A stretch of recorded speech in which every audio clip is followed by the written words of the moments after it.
good crowd. Yeah. Good crowd. Yeah, it's really good.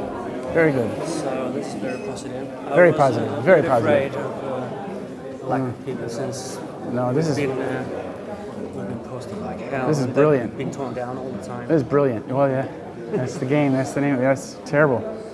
You might tell that to people in the beginning. You might We usually ask if they've gotten information by Facebook, email, posters. Well, you have a good organization to work from, and you have a good track record. Yeah. Ready when you are. Yeah. Yeah. Det är en stor ära för oss i föreningen Volcano att få ha honom här. Så en varm applåd för Kristoffer Bolling.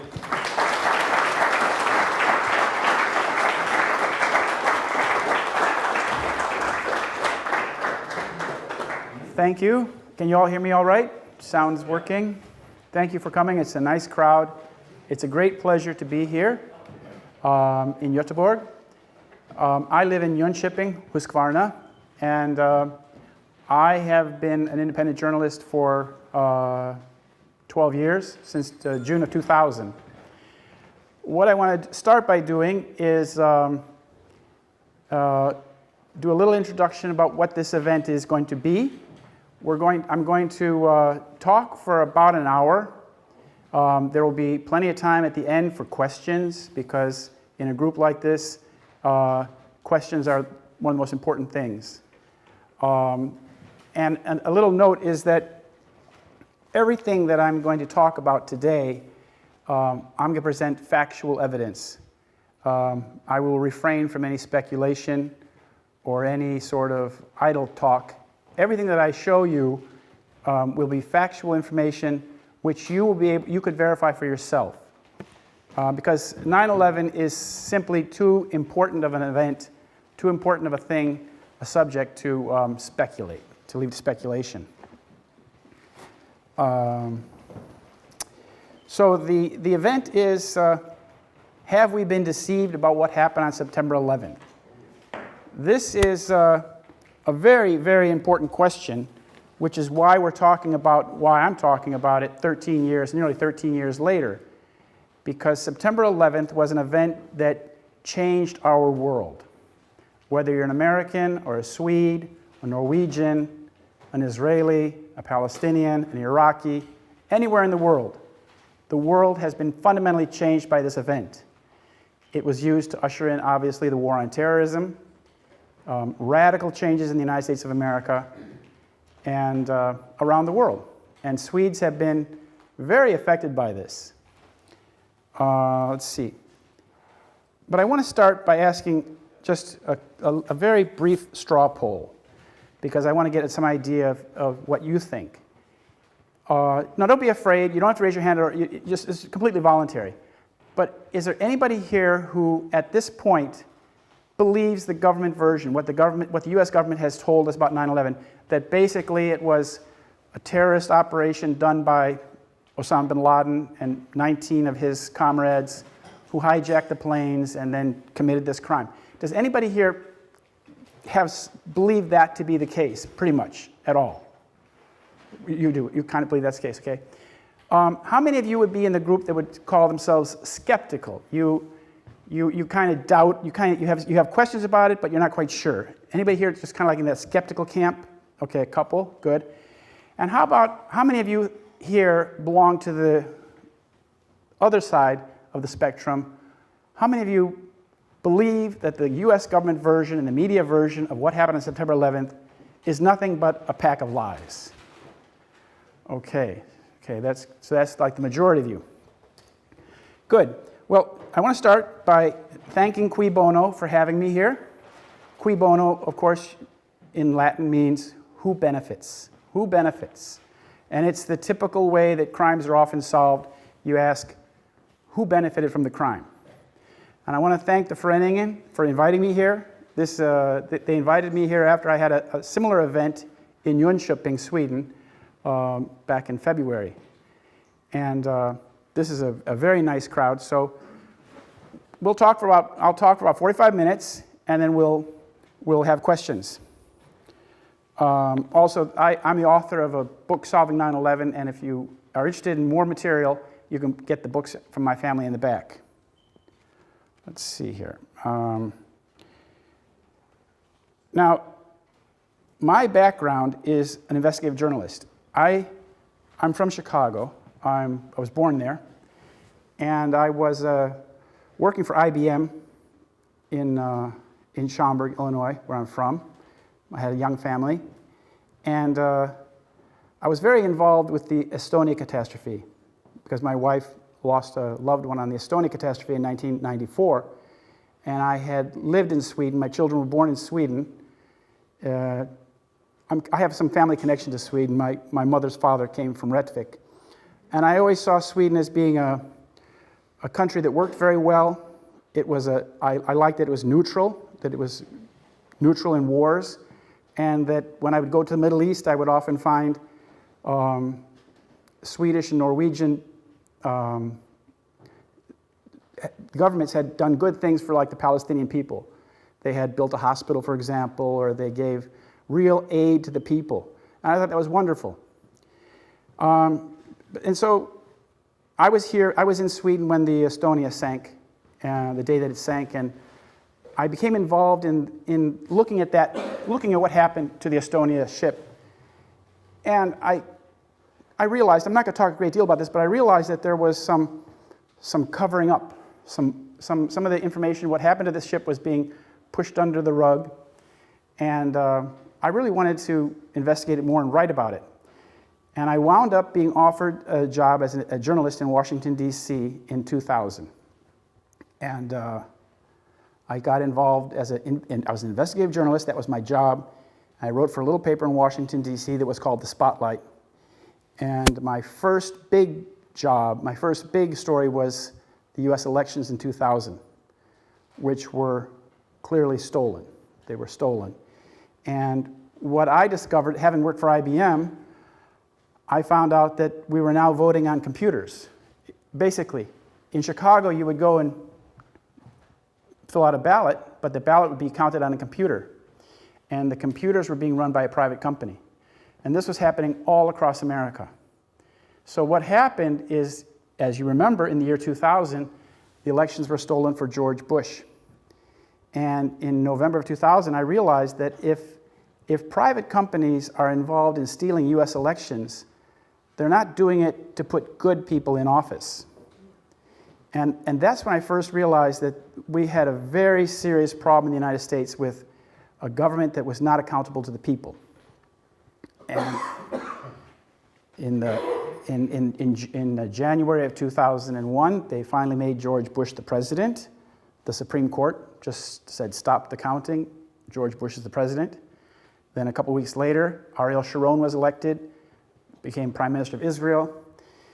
And for a person like me who watches the Middle East very closely, this was a very dangerous constellation. This meant that the Likud party was in power in Israel, and we had our American Likud party, if you will, in power in the United States. And it was exactly the same constellation that we had in 1982, when Menachem Begin was in power in Israel, and we had Ronald Reagan in power in the White House. And that brought great problems in the Middle East. That brought the war in Lebanon, terrible, terrible disaster in 1982, Sabra and Shatila and all that. Well, I'm going to go on now to, let's see, I want to show you a few pictures about what happened on 9/11, because I want you to understand, to see these pictures, because they show important information that I will refer to later. So we'll start with this one. This is a photograph in 2007 in Santa Monica, California. And this is to show you just a little idea of the amount of public opinion that is on your side, on our side. These people in California, this is a well-to-do community. You even have a U.S. Marine in there.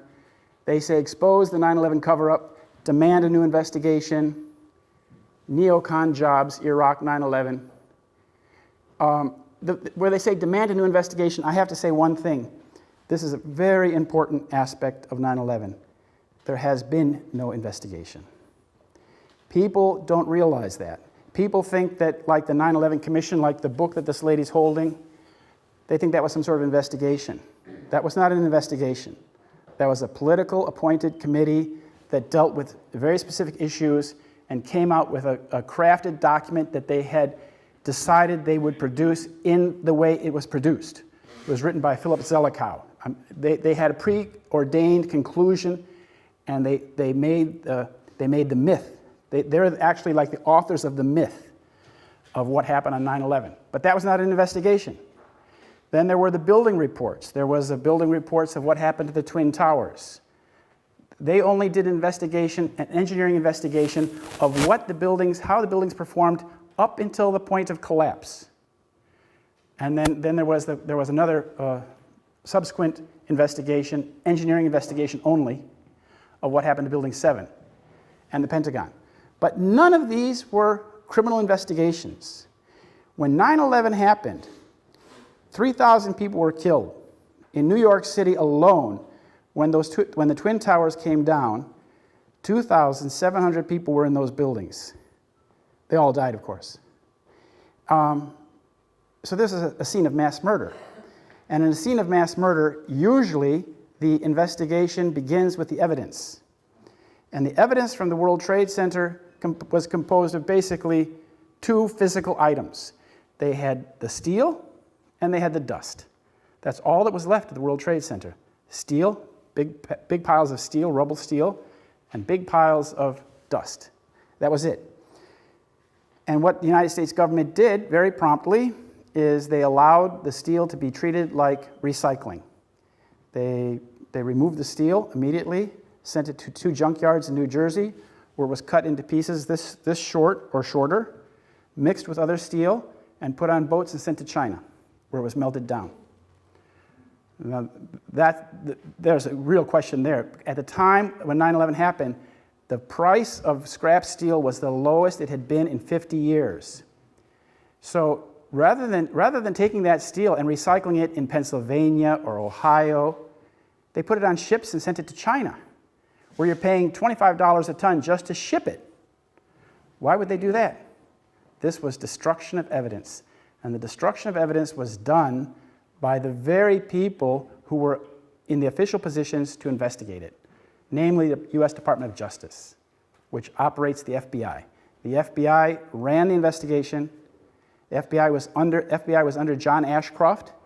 John Ashcroft was the Attorney General, but the Assistant Attorney General in charge of the criminal investigation of terrorism, which is what 9/11 was a man named Michael Chertoff.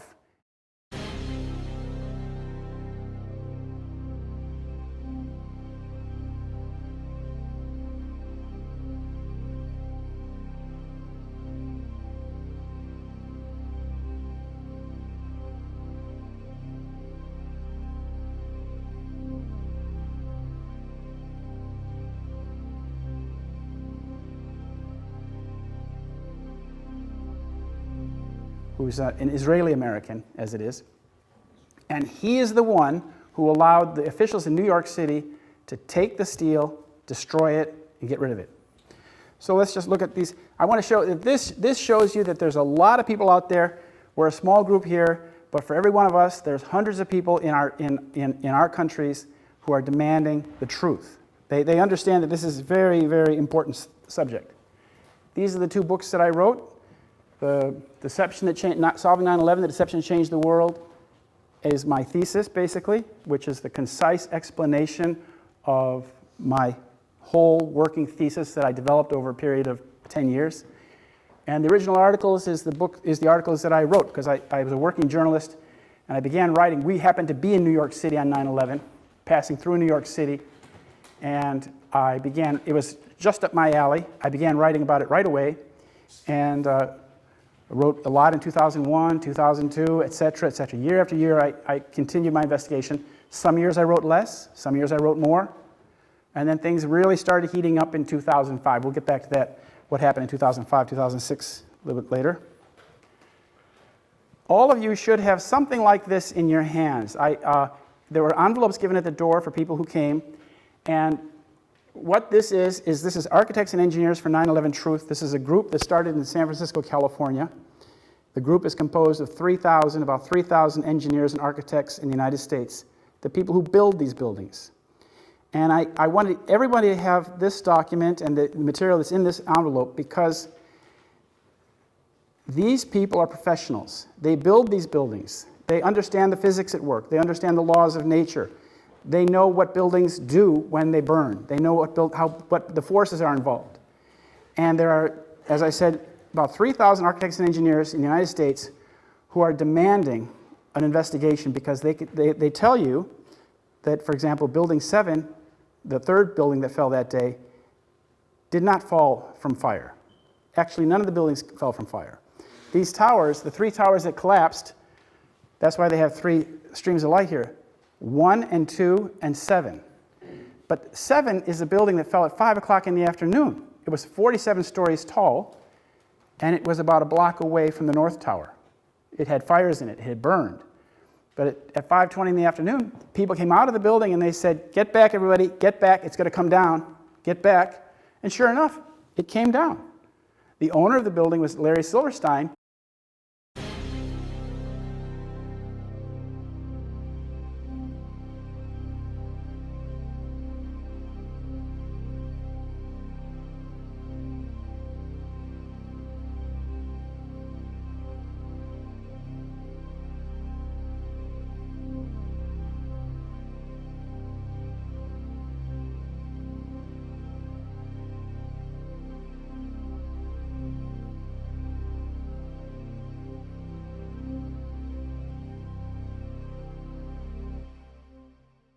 And he said that, we decided to pull it, and then we watched it come down. The expression pull it is an expression that's used in demolition. When you're going to pull a building, you pull it down. You put charges in it, you knock out the core columns, and the building falls. And as we know with buildings towers 1, 2, and 7, they all fell at free fall speed. The 2 giant towers fell in less than 11 seconds. And that's a 415-meter building falling down. That means that there was nothing stopping it. That means that the cold structure below the impact zone provided no resistance. I'm really glad to be speaking in a place where Niels Harrit has already spoken here, and Niels Harrit has talked about in greater detail about what they found. But clearly, as the architects and engineers material will tell you, the official version of what happened to towers 1, 2, and 7 is simply not believable. It's not possible. So, what did happen? This is impact of South Tower. This is a few milliseconds after the plane struck the South Tower. This is the second building that's struck. I just want you to notice a couple things here. You see that there's explosions going off and pieces of the building are being thrown out. This first part here, where you see this white cloud, that's the entry. That's where the plane went in. And you see that there is a very white cloud coming out with a very light orange flame. You see that very light orange flame? That's important to note because that is not kerosene. When kerosene burns jet fuel, it burns a darker orange, more like you see over there to the far end. What we see with the black smoke coming out here on this side and the dark flame, the dark yellow-orange flame, that's kerosene. The question is, what's exploding in the entry wound? What is it? The plane has just gone into the building at about 450, 500 miles an hour, they say, and we're seeing a huge blast coming out of the entry wound.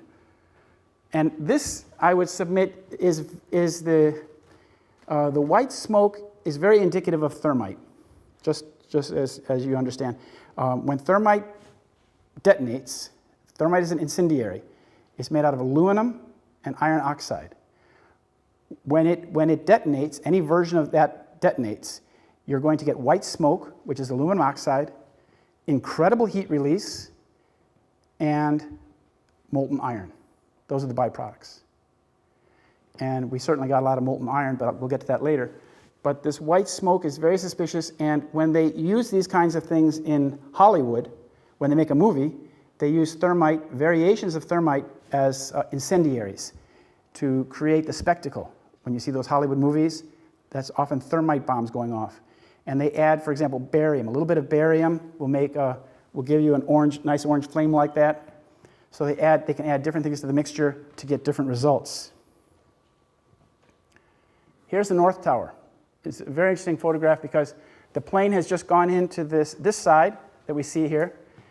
And look at what we see coming out the back of the building here on this side. It looks like a cotton bale. It looks like a big bale of cotton. Pure white smoke. There's no explanation for that. If that's the plane's fuel burning, there's no explanation for what's causing that large white cloud there. And then there's a very important detail. Both planes flew into computer rooms, secure computer rooms. Say, for example, if this room we're in right now is a computer room full of gigantic servers, full of computer stuff, locked all the time, only certain people get in there, but both planes went into computer rooms. Now this is, I think, very interesting because if these planes were being remotely guided, if they were like missiles, the computer would be telling the plane, come here, come here, come here, and the plane would be saying, I'm coming, I'm coming, I'm coming. And it's like a guided missile. That's possible. That's certainly possible. This particular impact went into Marsh & McLennan. Marsh & McLennan is a company owned formerly by Maurice Greenberg. And it's interesting that the man who was working for this company was, of course, very much involved. Maurice Greenberg was very much involved in the bailout, the AIG bailout that came in 2008, 2009. But one of the people from Marsh & McLennan became the American envoy to Iraq. His name was Lewis Bremer, Jerry Lewis Bremer. He was, if you remember, when the Americans took over Iraq, they sent over a civilian man to run the country. We call him like a proconsul. He came from this company, this very company. And another thing is that this company, Marsh & McLennan, and they had another company that was responsible for security at the World Trade Center. Since 1993, when they had the first bombing in the World Trade Center, Kroll and Associates, which is associated with this company, they had security. They ran security at the World Trade Center. I put this photograph in here because this shows you the difference. This is the South Tower. The plane has come like this, entered from this side, gone out this side, just to show you the difference in the smoke and the flames. The dark stuff, the sooty smoke, that's the jet fuel burning. Most of the jet fuel burned on impact like this. And this explosion here coming out, I would submit that that's thermite. And that both computer rooms had pre-placed thermite in them. So that when the plane hit, you got this big spectacular explosion. And you understand, if this is thermite burning, extremely hot temperatures, so that anything that goes into that ball of fire will be basically destroyed. There will be no evidence. Everything will be melted because the temperatures that are achieved in such huge thermite explosions burn everything up. There's nothing left. And we saw there was very little left of the airplanes. Now, as we see 45 minutes later, an hour later, the tower's pulverized. What we all saw, anybody who looks at these images saw, was that the towers began to demolish from the top down. There were people there who felt explosions at the basement, in the basements, eyewitnesses. When the planes hit, experienced explosions in the basement. As William Rodriguez, who was a janitor in the World Trade Center, said, there was explosions in the basement before the plane hit. So there were bombs going off. And the BBC had Stephen Evans there, Stephen Evans was there, their journalist. He was at the World Trade Center. On September 11th, when he was on BBC World News, he was an eyewitness, and he talked about the series of explosions that he felt and saw at the World Trade Center before the buildings collapsed. Then they turned down his mic. And then they said, well, tell us, what did you see? And they turned his mic back up again, and he went on again about this series of explosions that he saw. He said, we have no idea the human damage, the human cost of these explosions. He never talked about that subject again. Only the first day he talked about it, then obviously the people in London at BBC said, please don't talk about explosions anymore. And this is what we saw all across the media. People who were there talked about explosions. Eyewitnesses talked about explosions. My first article was about eyewitness explosions because it was even printed in the American newspapers and American magazines. Firefighters who went in the buildings saw explosions. Firefighters died in the buildings from explosions. In the basement, I mean in the lobby, on ground level. It was just big explosions. What caused that? Well, then we saw these towers basically demolish into dust. We call this pulverization because each floor was the size of 1 American acre, which is about 220 feet by 220 feet, something like that. And each floor was 4 inches thick, about 10 centimeters of lightweight concrete, which was held in a steel pan. All of that material was pulverized. You didn't see, for example, if you see an earthquake in Turkey, and these buildings come down, you see a level of pancakes, floor after floor after floor, all pancaked on top of each other. You might see it. It's a terrible thing to see, but that's what happens to tall buildings. When they pancake, they fall down, and you have like a stack of pancakes. Nothing like that happened at the World Trade Center. Every single floor was destroyed, turned into dust, and that dust was spread all over Manhattan and into the ocean around Manhattan, and some of it went to Brooklyn. And in some places, the level of dust was like after a snowfall. You would get people, there would be dust this deep in streets in New York. Here you see some of the columns falling. Now, what's important to understand about these World Trade Centers is one important thing to understand. They were very, very strongly built buildings. They were the biggest buildings in the world when they were built in the late 60s, early 70s, and they were overbuilt. They had 47 core columns, and the core columns were, shaped like a big box. And those were in the middle of the building. And that was the core. And then there were peripheral columns around on the outside walls. There were like 220 of those columns. And each face of the building had windows. They were basically windows. The windows were 2 feet wide, and in between each window, between each 2-foot window, was 1-foot beam. Okay? So that means that 66% of each side of the building was glass, interrupted by 33%, each column, so that then you realize that those planes that hit the buildings basically hit glass. And they would have the planes could easily have passed into the building because where the glass is, they just went right in through the glass, and those columns would have severed, the columns would have severed the plane into pieces, would have chopped it like in slices. Here you see again. Now the question is, what is causing the energetic explosions we're seeing here?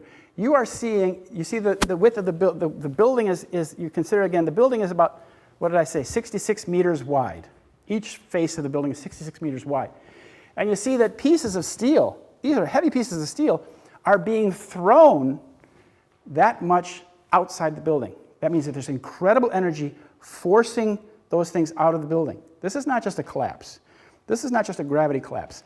If this was a gravity collapse, things would be going down. But something is throwing steel and dust and with great velocity sideways. This is a pretty good indication that there was explosives in the building. Just to give you an idea, this is taken from the New York police helicopter. These images came out a few years later after 9/11 because they show you the extent of this pulverization. This is what happened to the concrete from the World Trade Center. Each building had 110 floors.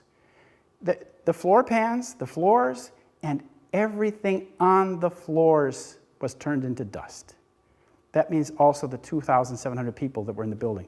Virtually all of those 2,700 people were turned into dust. Nothing was found out of most of them.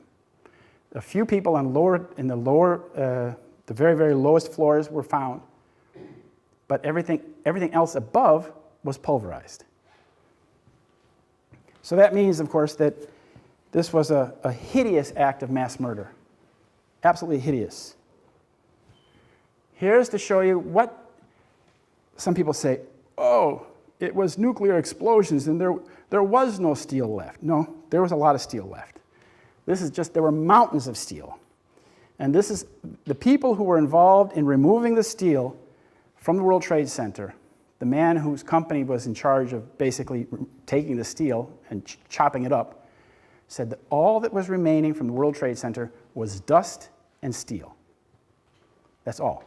And you see, here they have lots of dust, but lots of steel, but there was, in this pile, there were no toilets, there were no desks, there were no computers.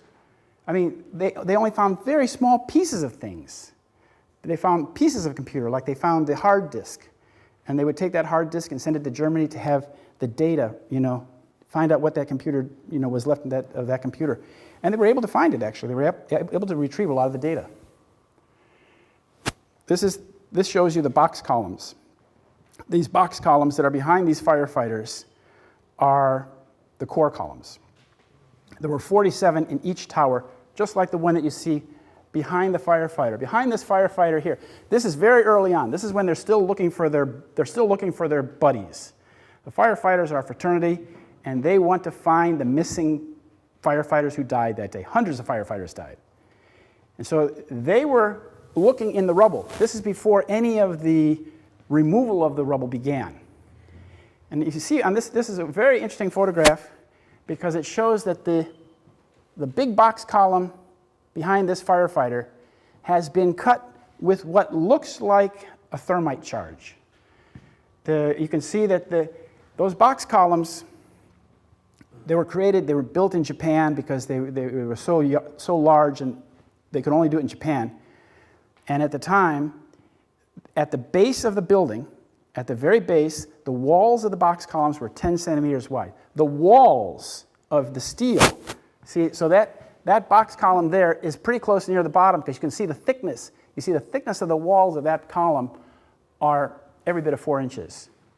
And then as the columns got higher and higher in the building, so that it would be less, you can't have such heavy stuff at the top, they were only a 1/4 inch thick. So they tapered. The wall of the box column went from 4 inches to a 1/4 inch. As it got thinner, as it got to the top, it got much thinner. Because these were the load-bearing columns. These are the columns that held up buildings.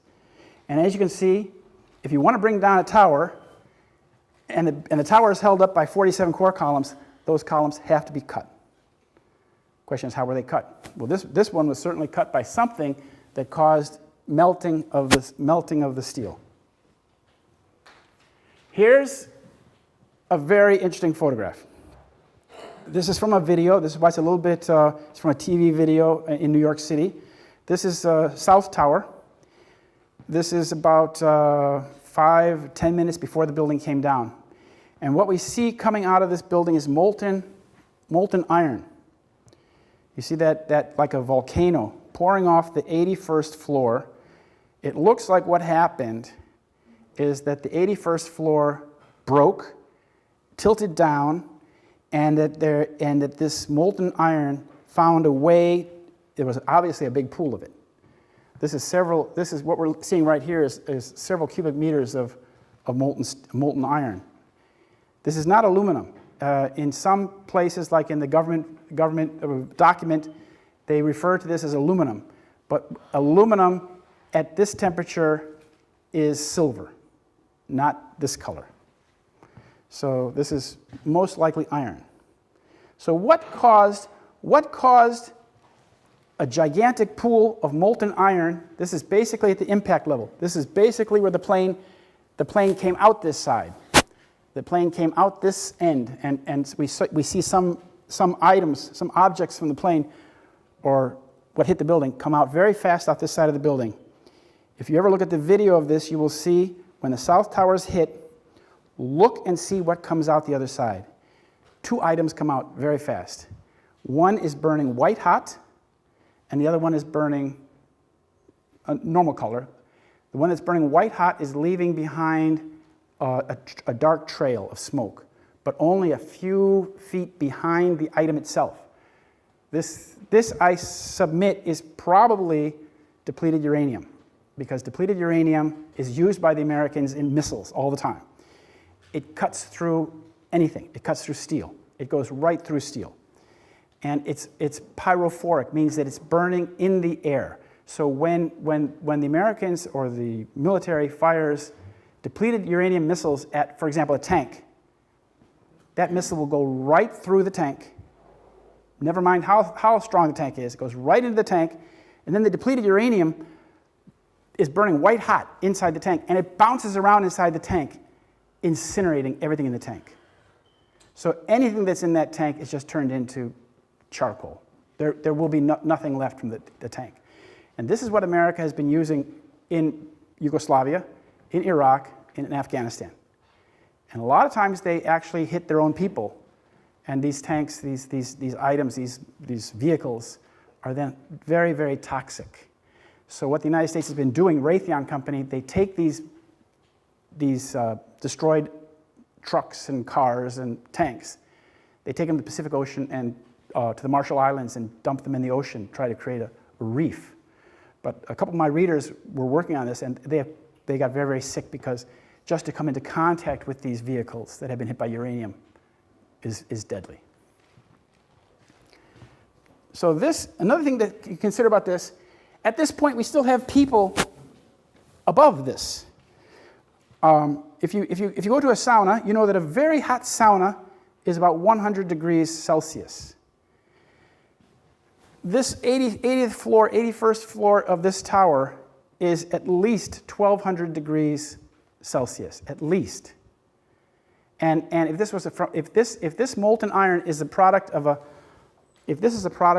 thermitic reaction, that means that this temperature was 2,000 degrees, 2,500 degrees Celsius.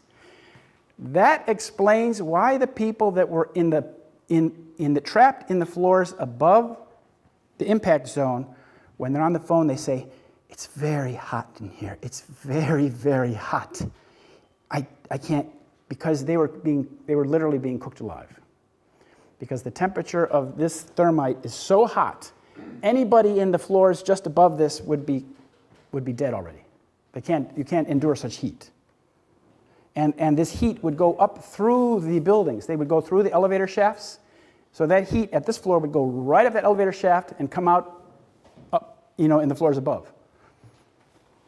So this is why the people were suffering so much. This is another image of this. It's like a volcano of molten iron. Here, this is from the United States Geological Survey of the Dust. This is a very hard document to get, but I was working with Professor Jones when we were first looking into this thermite, and he said, "Christopher, can you get me some of the dust? Can you get some of the dust from the World Trade Center?" I said, "I don't know if I can get dust," but I went out to California, to Davis, California, and I found the book that the United States Geological Survey had written, a little booklet of papers about the dust. So the United States Geological Survey had done a survey of papers, and they published these papers. The main characteristic of the dust of the World Trade Center is these what's called iron-rich spheres. This is like smaller than a millimeter. This is maybe a half a millimeter or a tenth of a millimeter. Very, very small. But what this is this is in all the dust, there were these tiny balls of molten iron. This is an iron-rich sphere. That means that the demolition of the World Trade Center was accompanied by large amounts of molten iron. Now, the government cannot explain this. The government version cannot explain why there's molten iron in the dust, because nothing in the government version can account for such high temperatures. Burning jet fuel cannot do it. So this is where this is a similar sphere. This is molybdenum. This is you can make another kind of thermate out of molybdenum. As you will see here, I'm just showing you this picture. This is, when we talk about thermite, we're talking about something called aluminothermics. It's a reaction when you mix aluminum. Aluminum is a very volatile metal. When you combine aluminum with other metals and make a thermite product, this shows you the energy release. The top bar is aluminum mixed with molybdenum, which is that previous sphere. Then we have with nickel, with Teflon, and then the bottom one is, I think it's potassium chlormanganate or something. It's just another one. But you see, the military, this is from the U.S. military. This is from the Department of Energy. DOD, in the bottom corner says DOD Energetics. The U.S. military makes this stuff. They make it in Livermore Lab. They make these kinds of products because they want to find what product they can use that will create the biggest bang. That's what people in the military kind of like, that's the kind of research they do. What is the most powerful explosive they can make? Well, this is what they found in the dust of the World Trade Center. This is a form of thermite. Thermite is just a generic term. This is actually a nanocomposite of thermite. Nanotechnology is when you take elements and at a very, very, very small, almost molecular size, smaller than 1/10 of a micron in size, and you mix them. And when you create something with nanotechnology, the reaction is exponentially stronger than it is when it's like sand. Usually thermite, what they use on railroad tracks and things, is kind of like a powder. It's a powder of rust and a powder of aluminum. And they ignite it, and they melt the track together. And they smooth it out, you melt the track together. It's in Germany and Sweden, you use it all the time. But when you mix it at a nano level, at a very, very, very small level, then the explosive potential is as much greater, much faster. So some people will say, oh, Bolin's talking, they're talking about thermite. Thermite's an incendiary. Thermite's not an explosive. Well, this is because when this reaction occurs, it happens very fast, very powerful, and this is a bilayered material. One layer is the thermitic layer. The other layer is an organic layer. The organic layer creates the gas. That's the explosive. Okay. Here we have, again, just an idea of the extent of the pulverization. Then when they started removing things, when they started pulling the rubble away, they started, they found that the rubble was extremely hot. And they would come down there and they'd find, here, this piece is dripping. They've moved some of taken some stuff away, and they come to this red hot, yellow hot iron. And this is, when they finally got down to the bottom, when they finally took away all the rubble, and they were 7 floors down on the bedrock of Manhattan, they found molten iron in the molten state. That means that for months and months, this rubble had cooked at extremely hot temperature and produced this blue smoke. This kind of smoke you see here, this is extremely toxic smoke, because the fire is so hot, it's producing tiny, tiny particles. And if you breathe this kind of smoke, those particles will pass throughout your system because they're so small. And they will get to the cell, they get to the nucleus of the cell, and they cause these terrible cancers that people are dying from in the United States. The people who were first responders, the firefighters, the policemen, all the people who worked on the pile, they inhaled this stuff. Even if you had the very best respirator, it won't stop it. So it's a very, very risky thing to do, to work on this pile, like you see. And constantly, they were dousing with water. 24 hours a day, they were pouring water on the fire. But it didn't get cooler. See, this firefighter here, he has no protection at all for his lungs. Here just gives you an idea of the temperatures. These are showing some of the sites of 1, 2, and 7.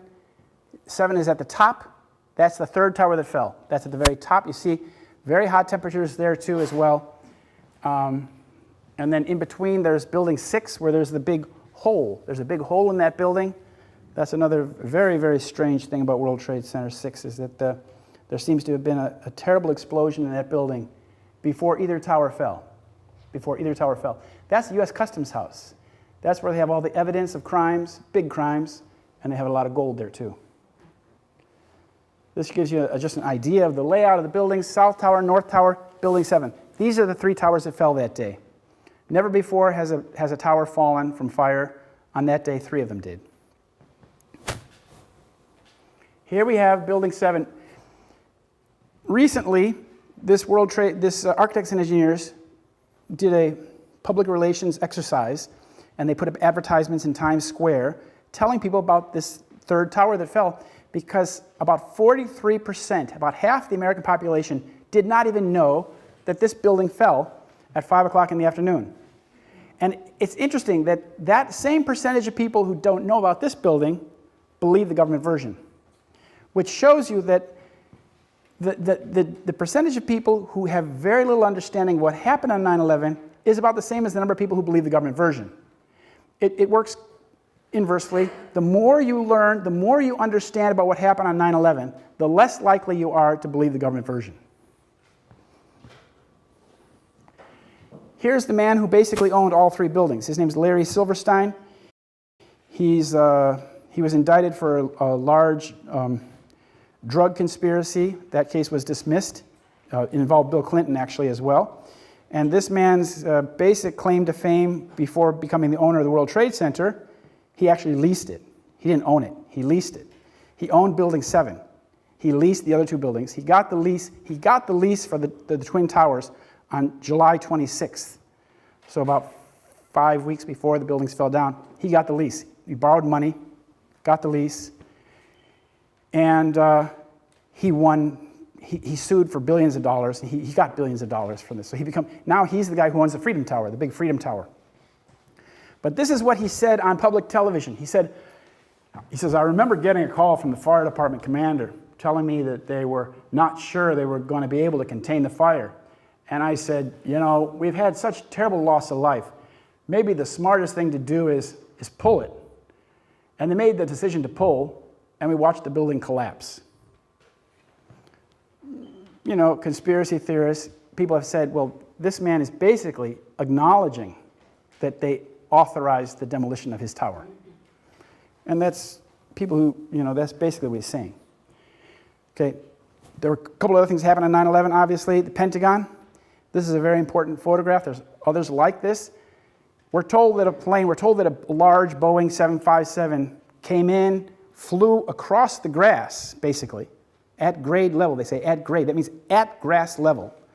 Hit the building, and then the building collapsed. Part of the building collapsed. Now, the Pentagon has walls. The exterior walls of the Pentagon are about a meter wide, thick. It's about a meter thick. Concrete, brick. Here we see these spools. You see the spools? These spools here of holding cable, those spools are about this tall. They're like 7 feet, 8 feet tall. And they were doing construction work there. Now, if the plane came in at grade level and hit the building, where's the plane? You would expect to see some of the plane on the grass. And if the plane came in at grade level, those spools shouldn't be there. I mean, either the plane would have hit the spools, but they seem to be standing there. Nothing hit them. And you don't see anything of the plane. This is before the building collapsed. 45 minutes later, the building came down. Again, here we see. We're told that a Boeing 757 hit this building, but you don't see any evidence of it. Furthermore, when they removed the evidence from this building, we saw nothing of an airplane. You would have jet engines. You would have just the jet engines alone are 3 meters high. Just the engines, the landing gear. None of that survived. None of that was ever seen at the Pentagon. So we're told to believe something that we can't see with our own eyes. Now, this is the exit hole at the Pentagon. After going through 3 rings of the Pentagon, there are concentric rings in the Pentagon. After going through 3 rings of the Pentagon, something came out of this hole, very hot, and this is all that we see. This is inside the Pentagon. This is an exterior wall outside the Pentagon, in the middle of it, in the C ring. This photograph was taken by the FBI. One little note about this is that the engineers who wrote the report about the Pentagon were not allowed to go to this part at all. This entire section where this hole is and the part of the Pentagon before this ring was barricaded off, and no engineers were allowed to go there, only FBI. So you can see that the investigation, the official investigation, was all very, very much contained. Here's what this is the NIST government document telling us, National Institute of Standards and Technology. They're telling us what basically happened. Those little colorful boxes there are columns. Those are columns that are inside the building of the Pentagon. And we're told that the plane came in, like at that grade level, and that it passed all the way through, and that the fuselage of the plane made that hole in the wall that I showed you there. But there's a problem with this because it means that it would have had to go through columns that are still standing. So it's and the third event, of course, is Shanksville, Pennsylvania, deep in the countryside in Pennsylvania. Very few people live there. It's very rural.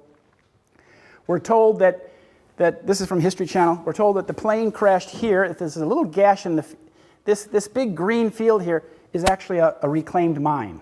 It's not a field. It was a mine before, and when they reclaim a mine, they've strip mined. They've taken everything out of there. Then when they want to reclaim it, they dump a bunch of junk in there. In this case, they put a bunch of old Coca-Cola machines and Pepsi-Cola machines. Then they put a little bit of soil on top of it and say, okay, it's reclaimed. But you really can't do much with it. You can't farm it or anything like that. Well, this is where this little hole here in the field, just in front of the forest, that's where they said the plane crashed. But the FBI was doing all of its work about 120 meters, 200 meters into the woods. All the recovery was going on in the woods. And again, the man who owns this mine, I talked to him, and I said, he lent the equipment. He lent the big machines that the FBI was using. He said, the FBI won't let anybody go there, but they're using my machines. He gave the excavators and the bulldozers to the FBI, and only the FBI was allowed to go into this woods section here. There's a family there called the Hoover family, and Mr. Hoover is a Lutheran minister, upright fella. And his son, Barry, had a cabin, and their cabins were basically destroyed. Something terrible happened, and their houses were like turned inside out, and they were not allowed to go there anymore. Only the FBI was able to go in there. And I asked Mr. Hoover a couple years ago, back in 2011, I said, Mr. Hoover, this is the minister, I said, why have you not come forward and told the people that the crash site is actually in the woods? The whole American nation, the whole world is told that the plane crashed in this little hole, yet all of the bodies and the luggage and all the stuff was found hundreds of feet, hundreds of yards in the wood. And he said, well, I wanted to cooperate. I wanted to cooperate. Because if you understand, if you talk to the people who were exposed to these events, they were talked to by the FBI agents, and the FBI agents basically told, like the coroner, the local coroner in this county. In Pennsylvania, the coroner is the man who's supposed to be in charge of the accident scene. The accident scene in Pennsylvania belongs to the county coroner. In this case, the FBI went up to the coroner and said, are you going to be a team player?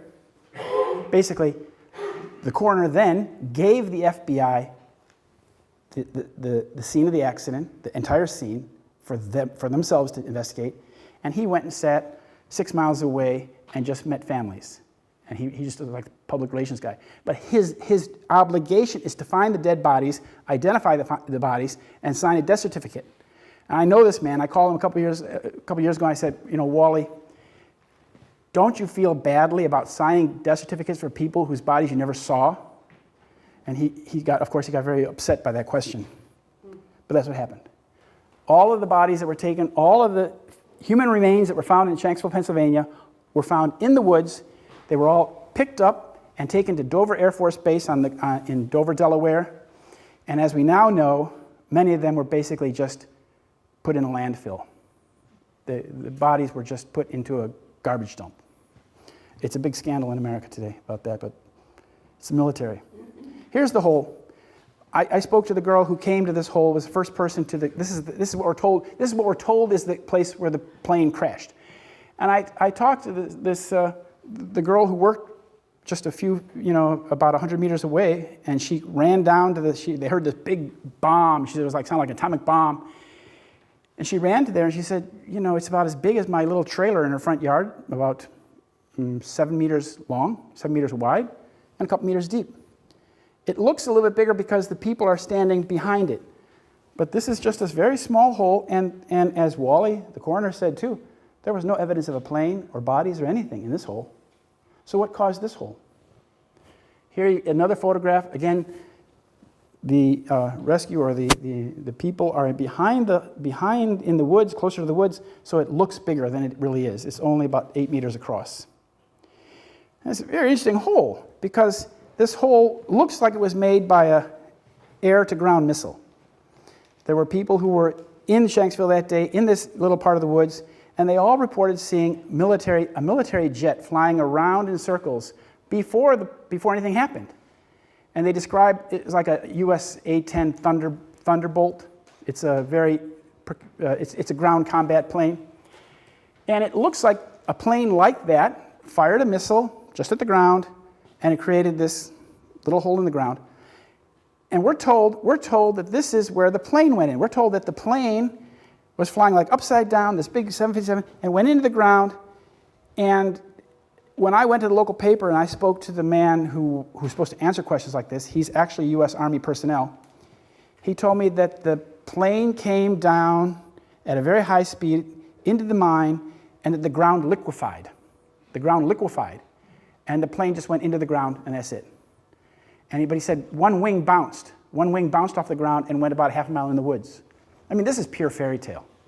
This is just, you know, they think that we're absolutely idiots that we would believe this.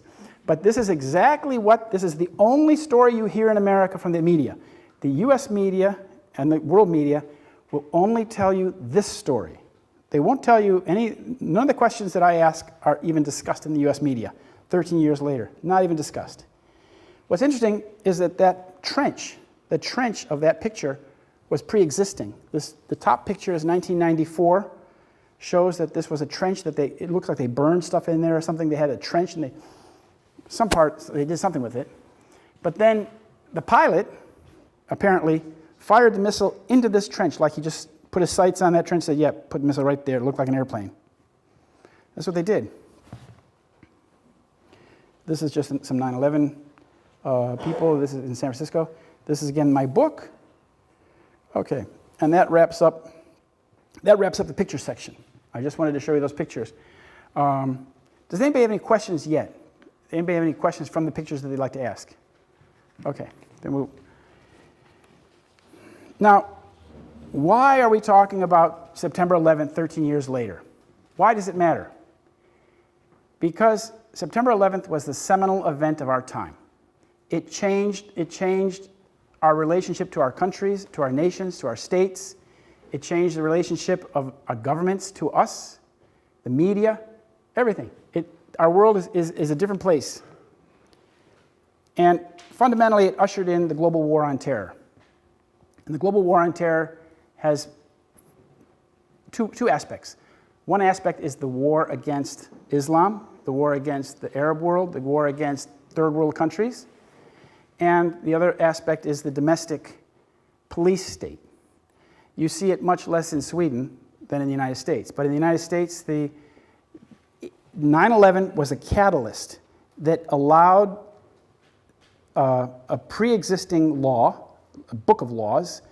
Michael Chertoff brought to the United States people a law called USA Patriot Act. That's an acronym. It doesn't mean anything about patriot. But it created all kinds of new agencies. It created a police state apparatus so that in the United States today, if you want to fly, you have to submit yourself to a full body scan, basically a full body X-ray, which is very dangerous, bad for your health.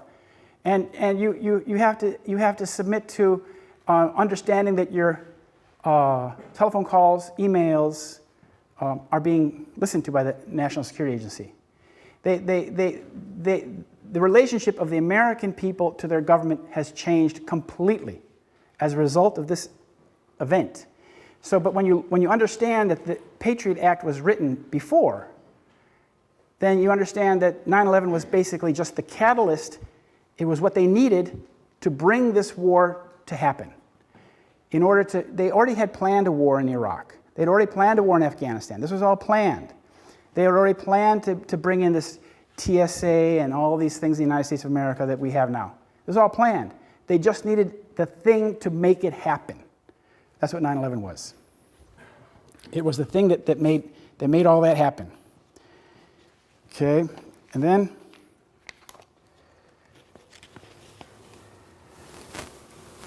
in this war, of course, the entire world is the battlefield.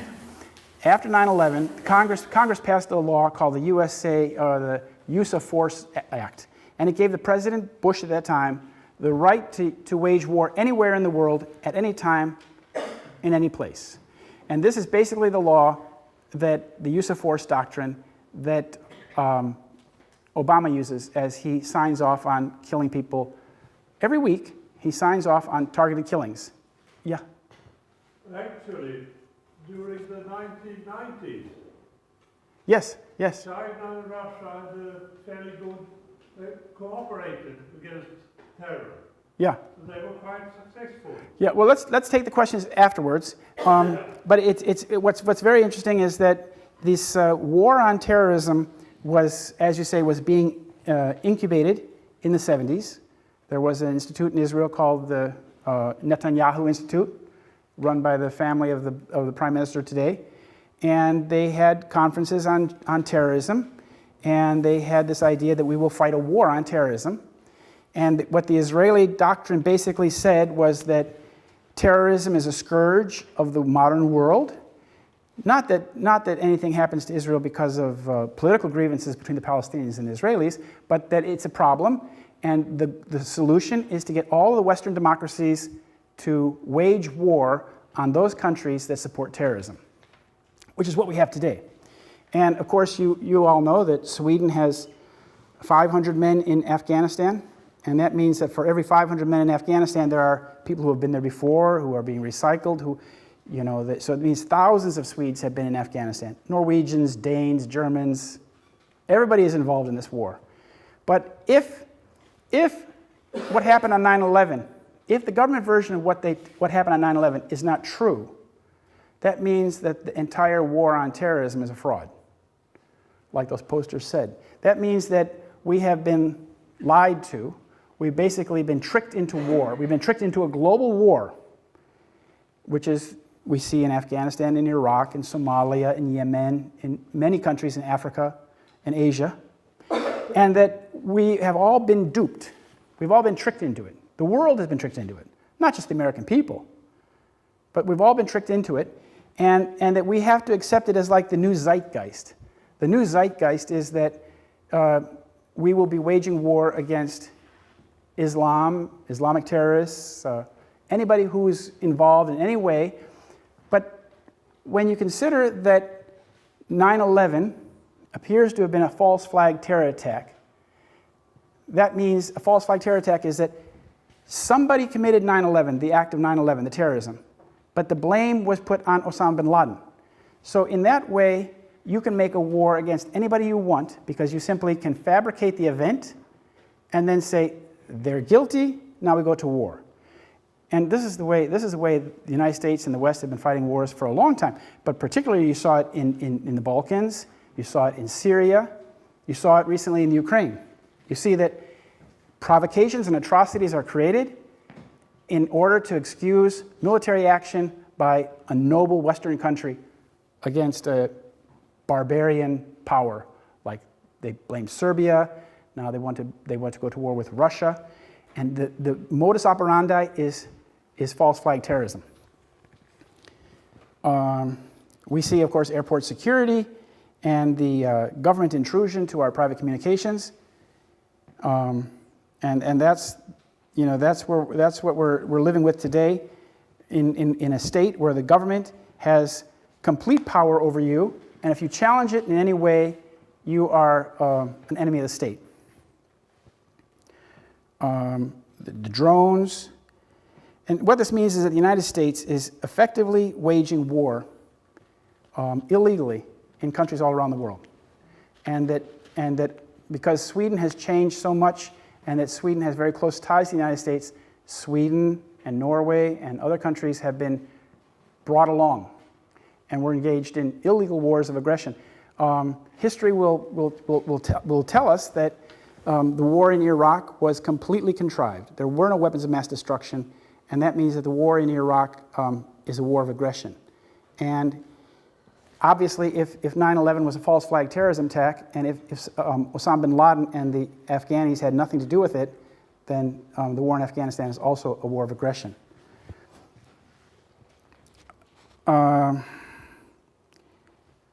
Obviously, this has affected the lives of thousands of people, Americans, Canadians, Scandinavians, not to speak of the millions of people who have been affected in the region, Iraqis and Afghans. Okay, let me have a sip of water.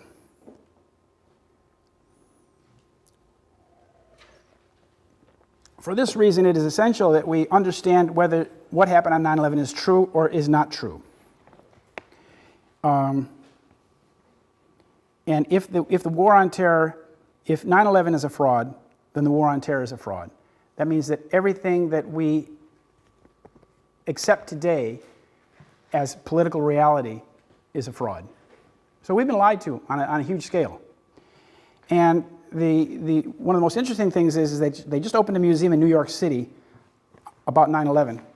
And it was, this is Mayor Bloomberg opened this museum. And it is basically only there to institutionalize the official story about what happened on 9/11. To this day, the American media does not even accept that the official version has been proven wrong. So that means that our media is supporting, the media and the government are working together. It really, it's the tail is wagging the dog or whatever, but that the media is presenting the official lies as reality. That's the only reality. So it's not unusual that in an event like this, there will be no media. No media will come to an event like this. They don't acknowledge that there is any truth of 9/11. They say that the government said this is what happened, that's what happened, end of story. Even though the evidence clearly indicates that the US version, the media version of 9/11 is false.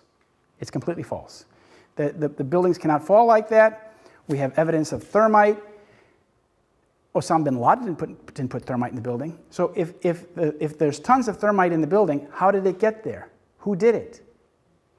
Now, these are the kind of questions that you have to read my books or do a lot of research, but to find out. And what there's right now, what's going on is that there's a great deal of misinformation, disinformation, if you will.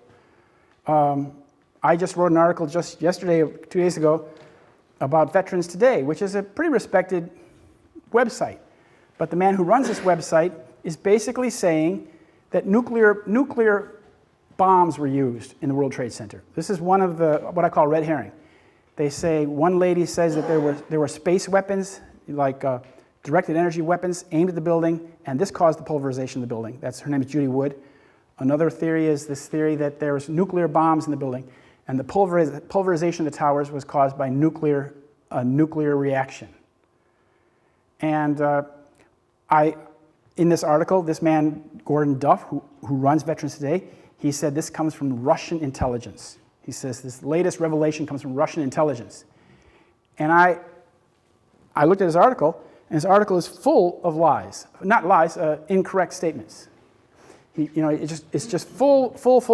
So you say, well, why is this man who has a patriotic website for veterans, why is he telling the people that there were nuclear bombs in the World Trade Center? Because his real message in that article is that there was no thermite. The evidence of nanothermite is he says that was created by the nuclear blast. He says when the nuclear fusion reaction occurred, it created this iron oxide, which is what he calls thermite. Well, that's nonsense. Iron oxide is rust. That's not what was found. And a nuclear reaction did not produce that material that I showed you. So I'm just telling you this so that you can be aware that there is a great deal of disinformation. Our governments are not telling us the truth, and there are other people in the alternative media who are telling you stories. So you have to use your own critical thinking. You have to, what I present to you, what I've shown you, what I tell you is based on facts. And those are facts you can check for yourself. That's what you have to do. But most of us are actually, we don't have the time to read the papers, the 25-page paper about thermite. We want to have the quick and easy answer. But there is no quick and easy answer because you have to do the reading, you have to understand that you're being lied to from all different directions. So you have to use your critical thinking to figure this out. So let's just take a little break, and I know there's some food back there, and after you take a little break, there's books and materials that you might be interested in. Then we can take some questions, and I think that you probably have questions that you would want to ask, and that's where we get the good give and take. So let's take a little break and come back in 10 minutes or so, 15 minutes.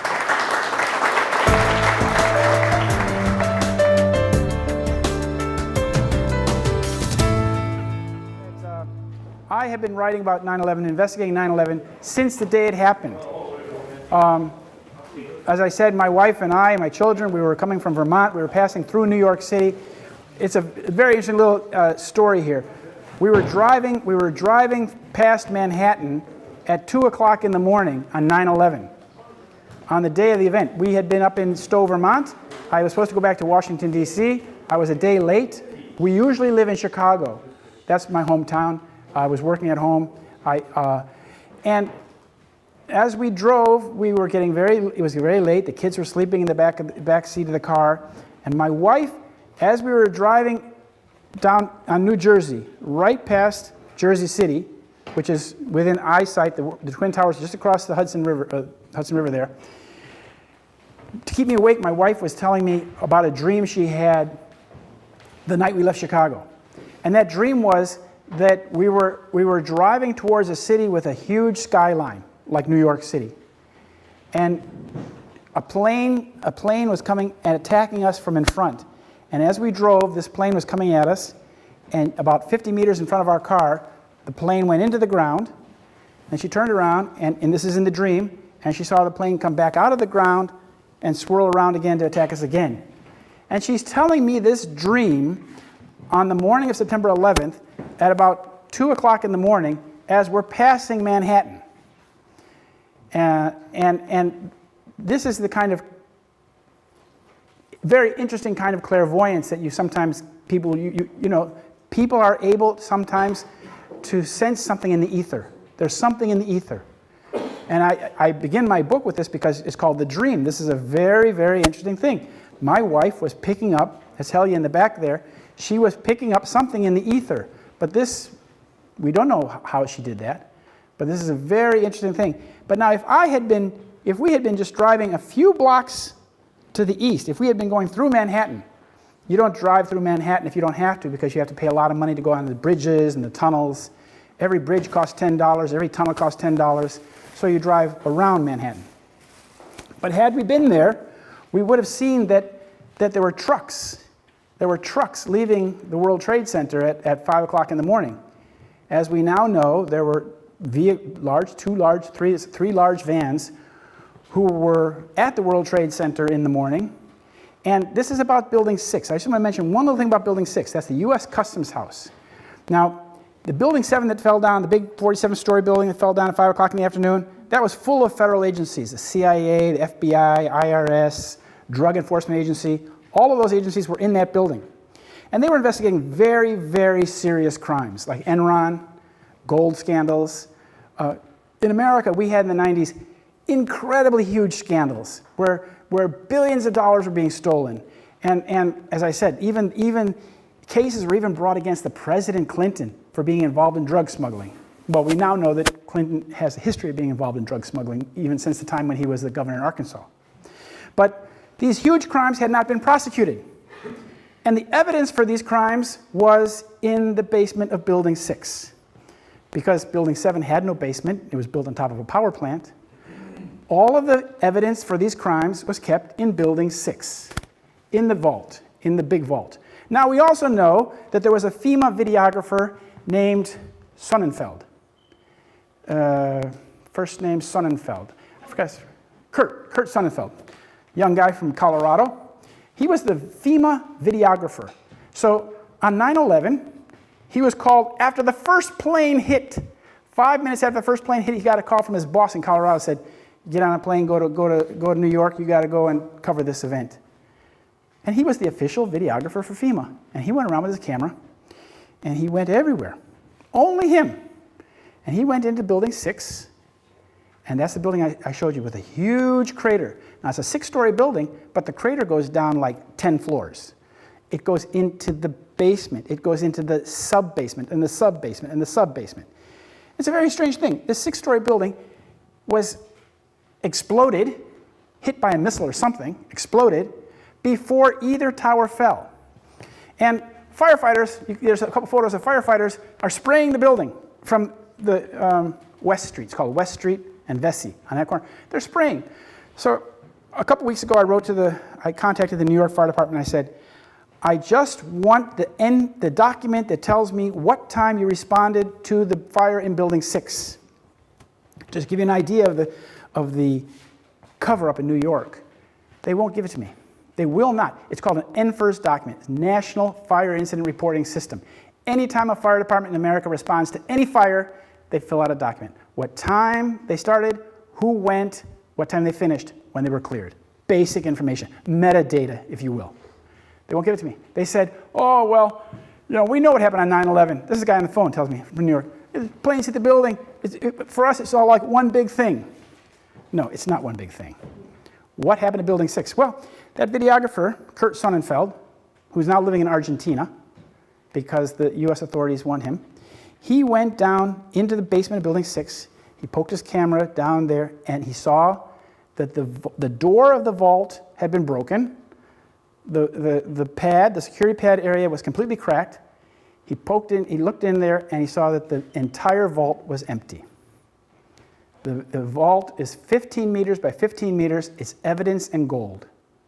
All that was in that vault at any time was criminal evidence of very high cases and gold. Somebody had gone in, obviously, the night before September 11th, the night of September 11th, 10th to 11th, and cleaned out the vault. They took all that stuff out of there. And because he has this video footage still in Argentina, his wife was murdered, or his wife committed suicide, sorry. His wife committed suicide, and the authorities in Colorado said, it's a suicide, he didn't do it, but the U.S. government says, we want him, we want him. So luckily, Argentina has given him asylum. But the reason they want him is because he has evidence of part of the big crime. So I often refer to 9/11 as, if you know those Russian dolls called Matryoshka dolls. The Russian dolls, when there's a doll inside of a doll, inside of a doll, inside of a doll, inside of a doll. And you look at it and you say, oh, that's a nice doll. But you open up the top, there's a little one inside there. And you open up the top, and there's a smaller doll inside of each doll. That's what 9/11 is like. 9/11 is a crime inside of a crime, inside of a crime, inside of a crime. So when we just talked about the police state in America that they created and the war on terrorism, and this is just part of the crime. Another part of the crime is that somebody went in and stole the evidence, got the evidence out of other crimes, and took the gold while they were there too. And this is a question, who did this? And this is why Mayor Bloomberg was the mayor of New York for 12 years. There was supposed to be an election in New York City on September 11th, but because of the events of 9/11, they postponed the election a few weeks or a few months. But you remember, Mayor Giuliani ceased to be the mayor, and Mayor Bloomberg, the billionaire businessman, became the mayor of New York. And he got one term, then a second term, then he said, we'll change the law for a third term, and he was the mayor for 12 years. Because during this time in New York, they had been destroying evidence the whole time. Because 9/11, the crime of 9/11 is a massive crime. And we have today in the United States of America, I just came back from Germany, made a little video in Germany called Why 9/11 Truth is the Only Option. And this video has been very, very successful. It's only 7 minutes long, been very successful. Thousands of people have watched it. People really like it because I say, if we have in the United States of America a government and media that refuse to even address the issues of what happened on September 11th, they refuse to even ask any questions about it. They refuse to even acknowledge that it's a problem. They say, we told you what happened, that's it. Now we're fighting a war in Somalia, we're fighting a war in Afghanistan, and that's end of discussion. We do not have a free media when the media refuses to ask any questions. Shortly after 9/11, a bunch of relatives from Boston came down. You know, many people were from Boston. They came to Washington, D.C. They came to the Capitol lawn in June of 2002. and they demanded to see their congressman. Hillary Clinton came out, and Richard Gephardt, and all these guys came out, and I was there. It was a lawn full of people, hundreds of people with signs, very sad people, pictures of their children, their husbands, their lost loved ones. And not a single camera from Washington media was there. C-SPAN didn't come. Washington Post didn't come. Nobody came. And I called C-SPAN. I said, why did you? This is the first time that 9/11 relatives have even come to Washington. They're demanding an investigation, and C-SPAN doesn't even come and cover it? This is the way it has been for 12 years. Now I said, my logic is this. If we have a government in the United States of America that refuses to investigate what happened on 9/11, then we have a government that's controlled by the people who carried out 9/11.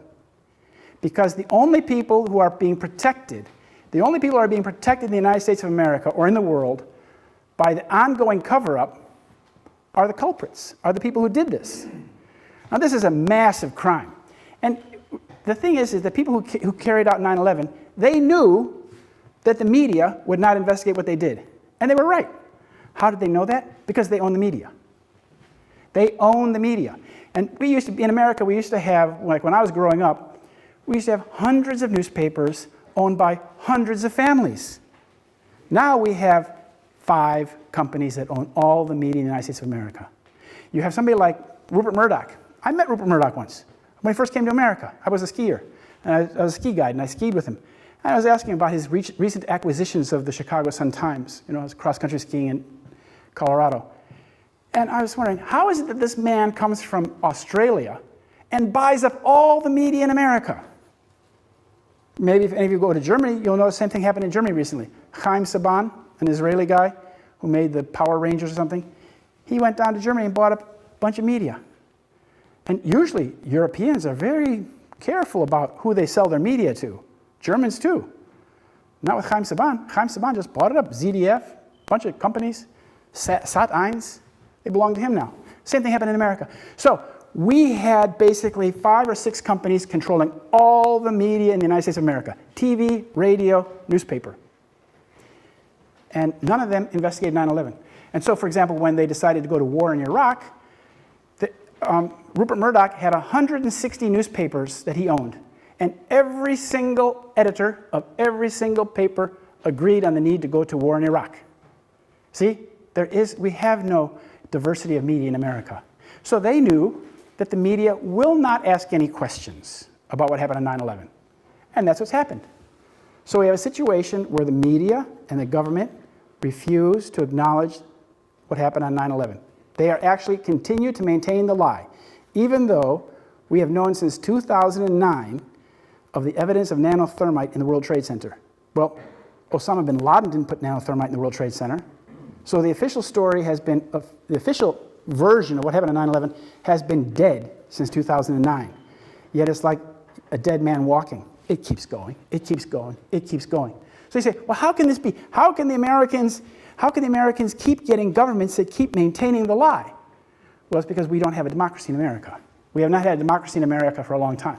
What we have in America now is, as I told you about the voting machines, we have basically, in plain English, we have a crimocracy where the elections are controlled by private companies for the benefit of the people who run the elections to put criminals in power.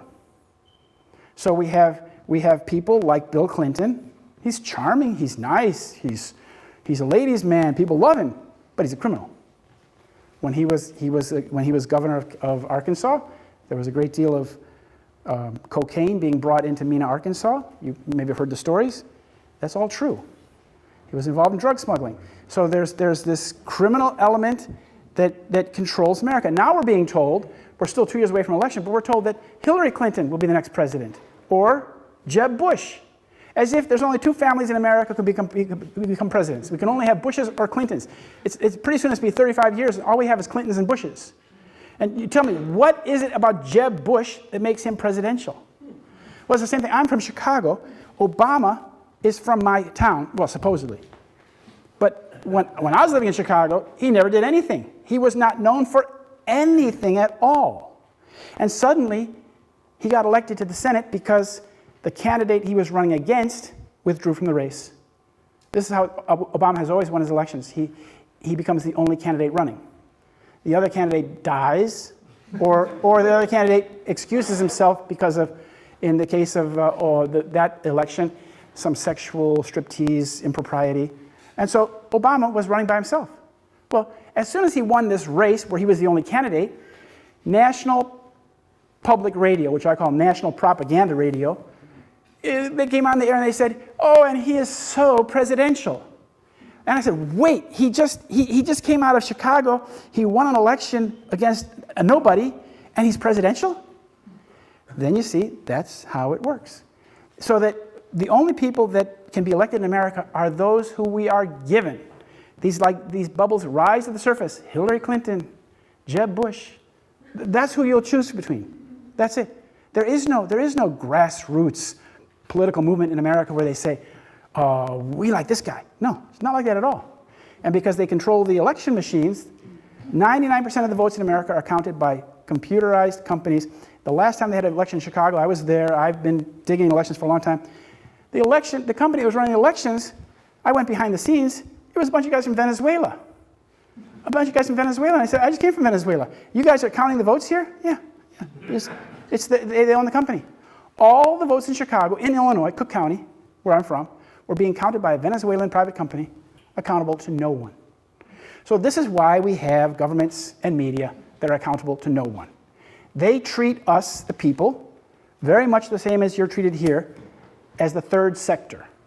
We are simply like the cattle. We're like the cattle. We don't have to be explained anything to. If they want us to run that direction, they throw a bomb over there. The cattle all run that way. They want us to move in an intended direction, they throw a bomb that way. And this is the situation we're in right now. So you probably have some questions. I know some of you have some questions, and I want you to ask the questions now. If anybody have any comments or questions about anything, please ask. Please, sir. I have a few things to say. Sure. But, one thing, I understand that you have left America. Yes. And you, Yes. I don't think it's much better here, though. We're usually just a few years behind. Okay, very good point. The Yes. problem is usually when you come too close to the truth, Yes. you are a goner. Yes. Yes. They Tell me. took care of one prime minister and one Yes. our justice minister, and I don't know when they're going to take care of you. Yeah. Well, Don't take yeah, I know. I've been chased out of 2 countries now. We had to leave America because I was malicious prosecution. Undercover police came to my house, 3 of them. They'd been going around my house for a couple days. This is back in 2006. This is just after we discovered the nanothermite. We discovered the nanothermite. My research indicated that that's definitely involved based on what I found in California and from Professor Jones. We were talking about it on the radio. Professor Jones was working on it. He was attacked, I was attacked. I was attacked first in my house in August 2006. 3 undercover police came to the house. I came out of the house. I said, who are you? What agency are you with? They knocked me on the ground. They tasered me, and they broke my arm and prosecuted me. They said, you attacked us. I just asked, who are you? Why are you coming to my house? Who are you? And then they criminalize you. You see, then you have to fight off the charges. In America, in Illinois, the way it works is that they say, you're charged with this and this. Now, you basically have to plead guilty to one of the charges. They give you an option. They say, okay, you can choose, you can plead guilty on this one, and we'll take the other one away. But you have to plead guilty. You have to plead guilty to something. And I said, I did not assault those men, and I did not resist their arrest. I called 911. They came, they beat me up, and oh, you want a trial then? Oh my God. Lawyers quit. They don't want to deal with this because trials are very uncommon in America, and it's very corrupt, very, very crooked. All my evidence was disregarded. I had hired an expert on police procedures to discuss. He was not allowed to talk. So they found me guilty of both charges. I attacked the 3 heavily armed men, they said, and I had resisted their arrest. Therefore, I faced a year in jail. And I was given 3 weeks before sentencing, and then you're at the mercy of the judge. But having seen that the process was completely corrupt, with no respect for the truth, I said I can't not submit my family to this trauma any longer. So we went back to Europe. We went to Norway. because you cannot put your children through this, your wife through this. And then in Estonia, same thing happened. In Estonia, I discovered this, I don't know if you're familiar with Leave Its Ord. This is this intelligence operation, which is very Zionist, trying to get Russian Jews to go to Israel. Well, I had discovered that this guy who handed the captain of the Estonia ship over to the Americans at a base in Sweden was Toivo Trema. Toivo Trema is a pastor in Leave Its Ord. His name was Toivo Trema. Toivo Trema. And he was a high-level American military intelligence agent who had been educated in their schools in Arizona and Texas and Virginia. And you see, what's happened in Estonia is that the U.S. military intelligence basically runs the country. And for that reason, when Helya and I, we were given this material, we found out information about what happened on Estonia the night that it sank, and afterwards, I published it, and then we were basically prosecuted in Estonia too. Same thing happened there. Police started following me everywhere I went. 3 meters behind me, everywhere I went, there's a policeman following me. And then they told Helya that, we're going to arrest your husband, we'll take away his passport, and put him in jail for 3 years. Well, you don't want to be in jail in Estonia. You don't want to be in jail anywhere. You never, ever submit to tyranny and go to their jails unfairly. If you've committed a crime, do your time.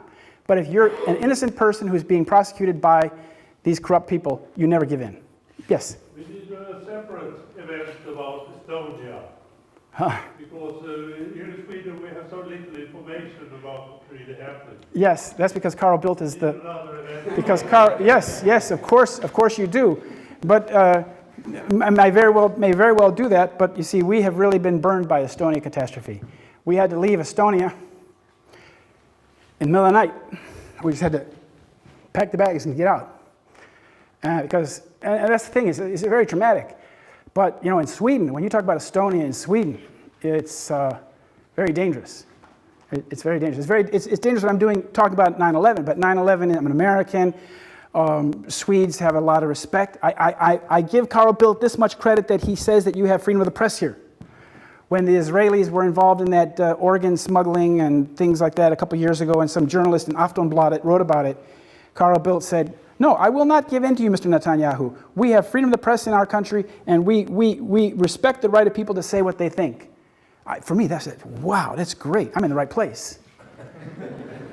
I'm in the right place. And so I think that Swedish people are very fair. They have an innate sense of fairness. They're very polite, and they're very intelligent. And for that reason, and they're not violent.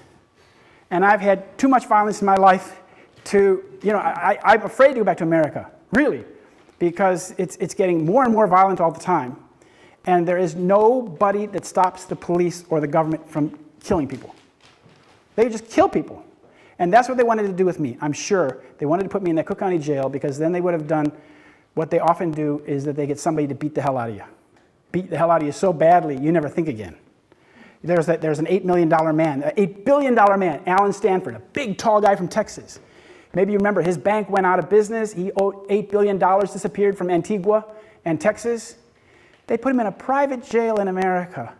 And this big, strapping 6'6" cricket player was beaten bloody. He was just beaten bloody. Then the judge says, "Oh, well, now you got to give him medications." They gave him medications. And then 6 months later, the judge said, "Well, now his brain is gone. We can't have any trial anymore." You would think that for $8 billion, they would protect the man to find out where the money is. But they don't want to find the $8 billion. Just like with Madoff. They don't want to find where the money went. They know where the money went. They don't want you to know that. But I think Sweden's a good place to be right now. Yeah? I have a couple more things. Short thing about you said about the president of America. He is elected, but that is not correct. He is still elected. Exactly. And I have no illusions that it will be different in Sweden. Yeah. Then, one thing I'd like to mention is Aron Brassol. Yes. I'm sure you know about him. Yes, the filmmaker. Would you like to say something about him? Do you mean the filmmaker the late filmmaker who died? Yeah. Died while he was suicidal. Yeah, I don't know. I know some of his stuff. It's been a long time, but I can't say anything about him. I just don't have it in my head right now. You mind Sorry. me doing it? Go ahead. Well, try short. He was invited to become a friend of Nikola Rockefeller. Of who? Nikola Rockefeller. Okay. And he was kind of told, well, come and join us and we'll help you out with everything, you know. Right. We'll give you a KMA card, for instance. KMA, what is that? No, it's a Kiss My Ass card. You have that one, they stop you in a speeding or whatever, you just show the card and you can go. Mm-hmm. But he reflected back after all these events that you've been talking about, Mm-hmm. that actually he declined this friendship with Rockefeller. Yeah. He realized that 9 months before 9/11, he Mm-hmm. was told by Rockefeller that Mm-hmm. there was going to be a big event Mm-hmm. that was going to, as I understand, change the world. Right. And after that, we're going to a war with Afghanistan and Iraq, and then Right. we're going to have a war on terror, but it's all a fake, it's all Right. bullshit. But that's what's going to happen. And not until after all these incidents, he realized, well, that's what he was talking about. Exactly. Exactly. It's the same. If anybody's interested, Aaron Russell, just check on YouTube or whatever. Aaron Russo, R-U-S-S-O, Russo. Yeah. Yeah. It's just like the big general who was in the Pentagon after 9/11, and he talks about, you know, he was a former chief of staff of the military, Kana, and he heard this. He said, yeah, and we're gonna do like 7 countries. He lists them off. Boom, boom, boom, boom, boom, boom, and then we're gonna go do this and this and this, and that's exactly what's happened. That's exactly what's happened. There's this war agenda. I sometimes refer to it as a Zionist war agenda because, for example, the Zionists have an agenda of war, if you will, and like when the United States went in and destroyed Iraq, as they destroyed Iraq for a period of at least 21 years, from 1990 to 2003, 20-year war against Iraq. First, a punishing war against the country, then extremely punishing sanctions, in which something like 1 million children died. And when the U.S. Secretary of State, Madeleine Albright, was asked, you know, 500,000 kids have been killed by these sanctions. Do you really think, is the price worth it? And she said, yes, we think it's worth it. Well, Iraq happened to be the most powerful Arab foe of the State of Israel. Whenever some Palestinian kid would go do a suicide bombing or something like that, Saddam Hussein would send $25,000 to the family. So, I mean, some kids would do this just to get the money for their families in Gaza.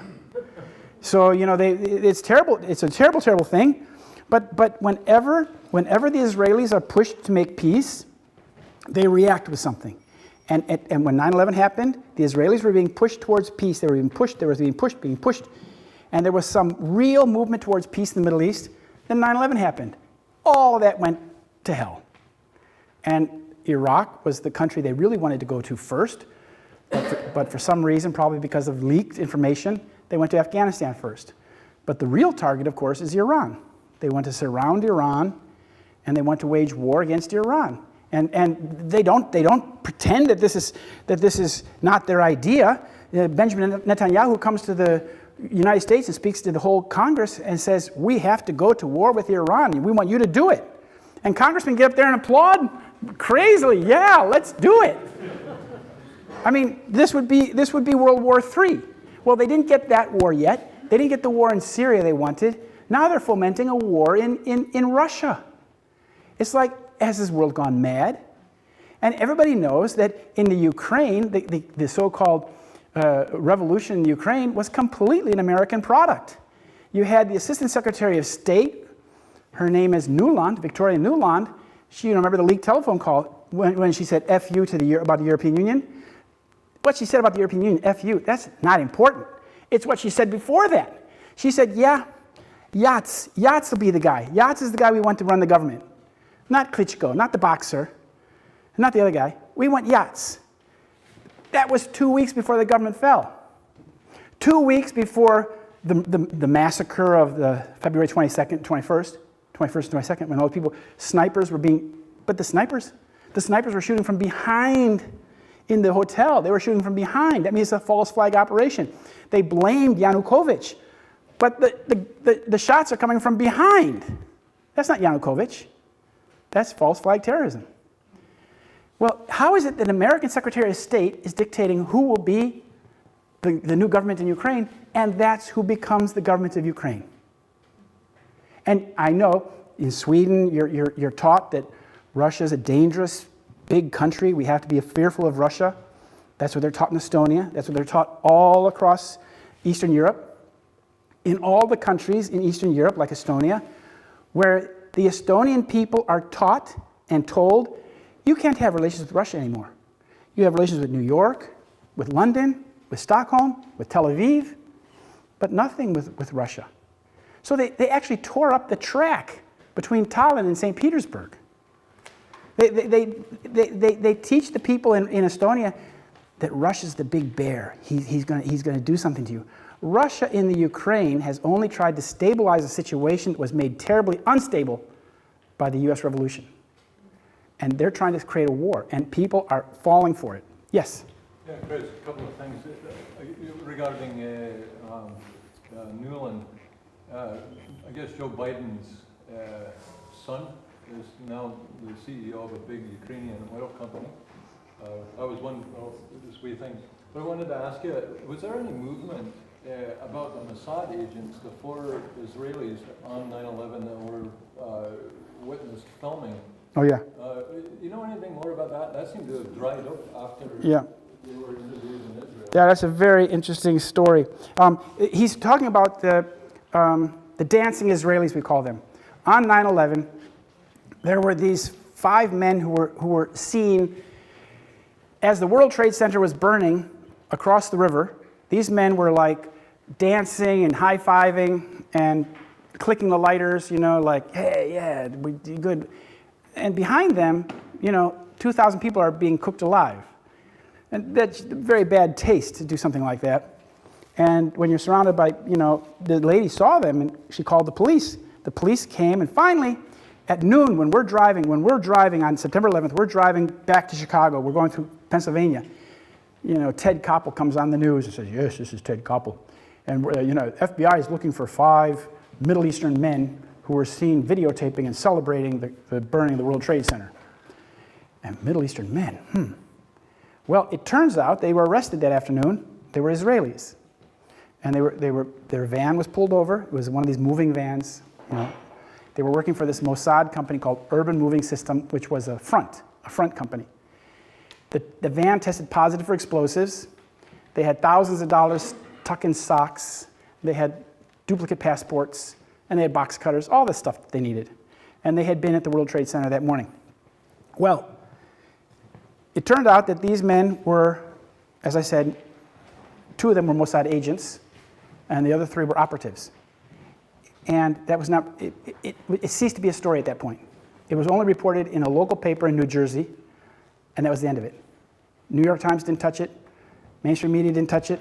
It was one of the first stories I wrote about. I spoke to Paulo Lima. These men then went back to Israel and were interviewed in November of 2001 on the Yair Lapid show. Yair Lapid, he's a big politician now.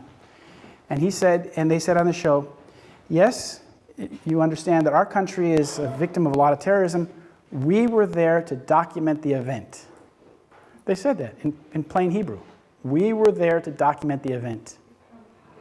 So this is just one of those things that indicates that Israeli intelligence knew something was going to happen. They knew something was going to happen. They said they were going to warn. They warned the American people and all that. But ever since then, and what we did. We also knew that on September 11th in the afternoon, an LL 747, when no other planes could fly, the Department of Defense gave them the clearance to fly to Israel. So it was full of Israelis going back to Israel on September 11th. And we also know one of the most important things that I discovered, I think it's very important, is that Ehud Olmert is the Prime Minister of Israel who has now been sentenced to 6 years in jail for bribery. He may start jail time September 1st. But he was in New York City on September 10th, 2001. I found that in the sports page of the Jerusalem Post, because he was there negotiating the sale of the Beitar football team, soccer team, Beitar, which is the Likud's football team in Jerusalem. He was involved in a transaction reported on September 10th in New York City. Now, what's strange about this is this is the deputy prime minister of the state of Israel. He's also the mayor of Jerusalem at the time, which is the sister city of New York City. So when a person of that stature comes to New York City, it's usually front page news. On this particular time, September 10th and 11th, it was not reported at all. Only in the Jerusalem Post sports page. So it was completely, although Giuliani knew, the FBI knew, U.S. government knew, they all agreed that we will not talk about the fact that Ehud Olmert is in New York City on September 10th and 11th. So the question is, what was he there for? And why was it being kept secret? That's a very important question. Yes? I actually got two questions for you. Yes. Do you have any additional information about the stand-down order of the military aircraft that was ordered to stand down? Also, do you have any information about the Bin Laden family being flown out from the United States the same day? Yeah, I know that a lot of the Bin Ladens flew out the same day as you said, because the Bin Ladens are a very big family, and they left. About the stand-down orders, it's very weird. I don't know about the stand-down orders per se, but we know that the U.S. military was completely unable to send any planes to the World Trade Center before the second attack. It makes no sense because they were flying from Massachusetts. They were flying very fast. They should have been there, but they were apparently misguided in a way. Very much like when we talk about what happened to Flight 370, the American military was unable to make any response at all. And this is very important to understand that they were doing big games that day. Many big games, and these games simulated hijackings. Exactly. One of the games even simulated a plane being flown into the Pentagon. Well, not the Pentagon, but in the National Reconnaissance Office in Chantilly, Virginia. They were doing a drill. The National Reconnaissance Office is the agency in the United States government that operates the spy satellites all around the world. And it works for the Department of Defense and the CIA. And they operate a whole network of spy satellites that watch over the whole world. And on September 11th, they were doing a drill. When a plane was going to be taking off from Dulles Airport, which is a few miles away, the plane was going to take off and crash into their building. That's the simulation. But when the reality happened on September 11th, what did they do? They sent everybody home. They said, everybody goes home. Only a skeleton crew remains. Why would they do that? Very odd. So all the people who man America's satellites on September 11th around the world were sent home. Just another thing. Yes? I'm wondering, what's your theory about which kind of elements in the government that knew about 9/11? Yeah. Who's involved? First, Yes. you think Bush was involved? Yes. Do you think he knew about it? Good. It's like the military, Very good question. FBI, or whatever. Very good question. When we talk about 9/11 being an inside operation, an inside job, I say it's an inside job in the same way that a tapeworm is inside you. It's a parasite. Obviously, the American people, the American government doesn't kill thousands of its own people because they want to have a war in Afghanistan or Iraq. If they want a war in Afghanistan or Iraq, they just go do it. They don't need to kill thousands of people. All of my research indicates that it was an operation that was done by a group of people who have very devoted ties to the extreme right-wing element in the state of Israel. This is the Likud party. This is Ariel Sharon's party. This is Menachem Begin's party. I was living in Israel when this party came to power in the mid-70s. When Menachem Begin and Yitzhak Shamir came to power, you now knew that you had real thugs running the government. And the usual Israelis who are Labor Party people, for them this was a heartbreak. They said the terrorists have taken over our country. And people that are not Israeli or familiar with Zionist history don't appreciate what happened. But when Menachem Begin and Yitzhak Shamir took power, Yitzhak Shamir is the guy who killed Volker Bernadotte. To bring this up to today's reality, Rahm Emanuel, who was the man who ran Bill Clinton in the White House and became chief of staff under Obama, Rahm Emanuel from Chicago, his father was a member of the Stern gang involved in the murder of Volker Bernadotte. That means that a son of a terrorist, the son of a real terrorist, was chief of staff of the United States of America. You see, people don't understand what that means, but these are extremely radical people. They come from revisionist Zionism. They come from the Jabotinsky school of Zionism. The Jabotinsky wrote, we have to build an iron wall. Everything was iron. If you look at what the Likud does, everything is iron brain, iron wall, iron fist. Everything's iron. And they built the iron wall. Ariel Sharon built the iron wall across Palestine today. You know, Bethlehem is surrounded. Kalkilia is surrounded. The West Bank is like Berlin, except the wall is twice as high and 4 times longer than Berlin Wall ever was. And the world, duh. But these are the people who took power. In the United States of America, we had the man who oversaw the non-investigation of 9/11 is Michael Chertoff.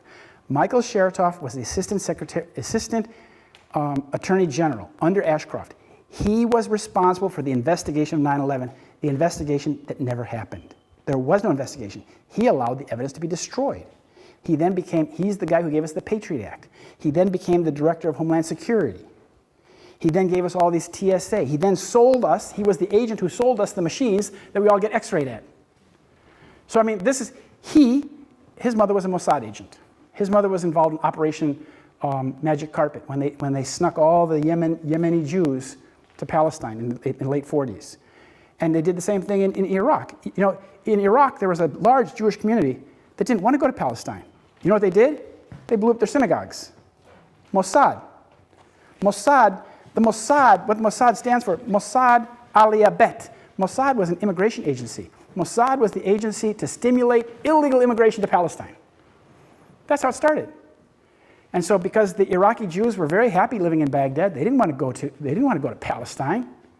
They had to stimulate them. So like I said, if you want the Iraqi Jews to leave Baghdad, make living in Baghdad difficult for them. Ariel Sharon was Prime Minister of Israel at the time of 9/11. Ariel Sharon believes, firmly, he believed that American Jews belonged in Palestine, belonged in Israel. French Jews. He would go to America, he'd speak to American Jews, he'd say, you shouldn't be living in America. Your place is in Israel. American Jews say, well, yeah, sure, right. Well, if you want those American Jews to go to Israel, but they don't want to go, what do? You make life very uncomfortable for them in America. So, unfortunately, Zionism often creates anti-Semitism. They create it themselves because anti-Semitism makes life uncomfortable for Jews. They say, yeah, maybe we should go to Israel. You see? So, at 9/11, if my information came out on a larger level, many Zionist Jews in America would be very uncomfortable. They will be very uncomfortable if the truth comes out.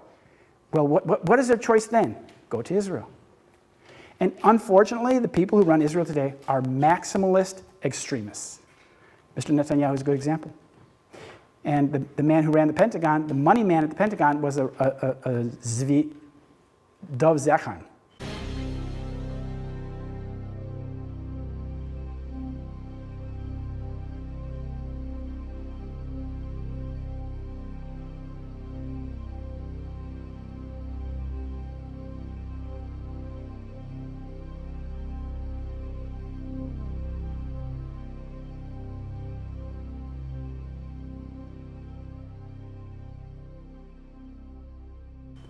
Dov Zakhan, he's a rabbi. He oversaw the Pentagon budget. If you remember, there was a great deal of money missing from the Pentagon budget that was discovered on September 10th. Billions and billions and billions of dollars were missing. Well, if you're running the Pentagon budget, you can put money into black operations here or there and nobody knows the difference. This is what we talk about. When we talk about inside operation, we talk about people who are serving another government but are inside the US government. As my wife will say, you can't have two loyalties. You cannot be a patriotic, loyal American and a patriotic, loyal Israeli at the same time. At some point, you have to decide, oh, I'll do this for Israel today. You see? And something like that happened on 9/11. But do you think they control like elections and stuff like that as well? Or Yeah. do you think think that's like separate? Yeah, no. The U.S. political party system is completely controlled, and it's controlled by the same people who pulled off 9/11. I don't know exactly all people, but our political parties are controlled, our political elections are controlled, our media is controlled. Everything's controlled. So it's and same thing in Britain. Same thing in Britain. Every British prime minister has a handler who is like his liaison between him and the Rothschild family, the people who put him in power. And that's why British politics is also so corrupt. Yes? What's the main motivation, do you think, then, or end game, if you will, of it all? The end game is war. The end game is war. It's perpetual and more war, and more war, and more war. And this is why it has to be stopped. This is why we have to stop it. That's why I'm still talking about it. Because as we see, in 1991 there was supposed to be a peace dividend. We had reached some sort of peace with the Soviet Union. The Soviet Union was no longer a threat. So in America they were talking about a peace dividend. They said, now we'll have money for our schools. Now we'll have money to fix that bridge. Now we'll have money to build hospitals, Because Americans don't have very good support from the federal government at all. And as you know, American infrastructure is falling apart. Bridges are falling down, highways are falling apart. Nothing works. We have no train system. The federal government gives us very, very little back. Well, ever since 9/11, we've had war after war after war. Immediately after 9/11, the defense budget doubled from $300 billion a year to $600 billion a year. And it has remained at that level and increased ever since. So it's a huge amount of money. Now we're buying more boats, more submarines, more planes, and this just goes around. Like the family that brought Mr. Obama to the White House happens to own one of the biggest defense contracting companies, General Dynamics. They make the boats and the submarines and the planes and all that stuff. They own Aspen Mountain, Colorado. The Crown family, the real name is Krinsky family. And they support, like when the Israelis want America to go to war with Iran, they just talk to Mr. Crown. They say, Mr. Crown, you talk to Obama to get tough with Iran. We want a war with Iran. And unfortunately, the Americans are so, unfortunately, quite ignorant of world politics, and they believe that the government is telling them the truth, and they believe the media is telling them the truth, so it's very easy to stampede the Americans into a war. And but the Americans are completely fed up with war now. They see that this is a disaster. The country's falling apart, and all they do is fight wars. But as I said, they want a war in Iran. They want a war in Russia. This is not ending. And if we don't stop it, we will get a third world war. That's why it's so important. Yeah. The only thing that America exports these days are guns. Of course. 30% of the world trade. Of course. So it's just keep the wars going. Of course. You wonder if the Americans can't see a better way of life, but it's as you say. Yes? How does the government benefit from all these wars?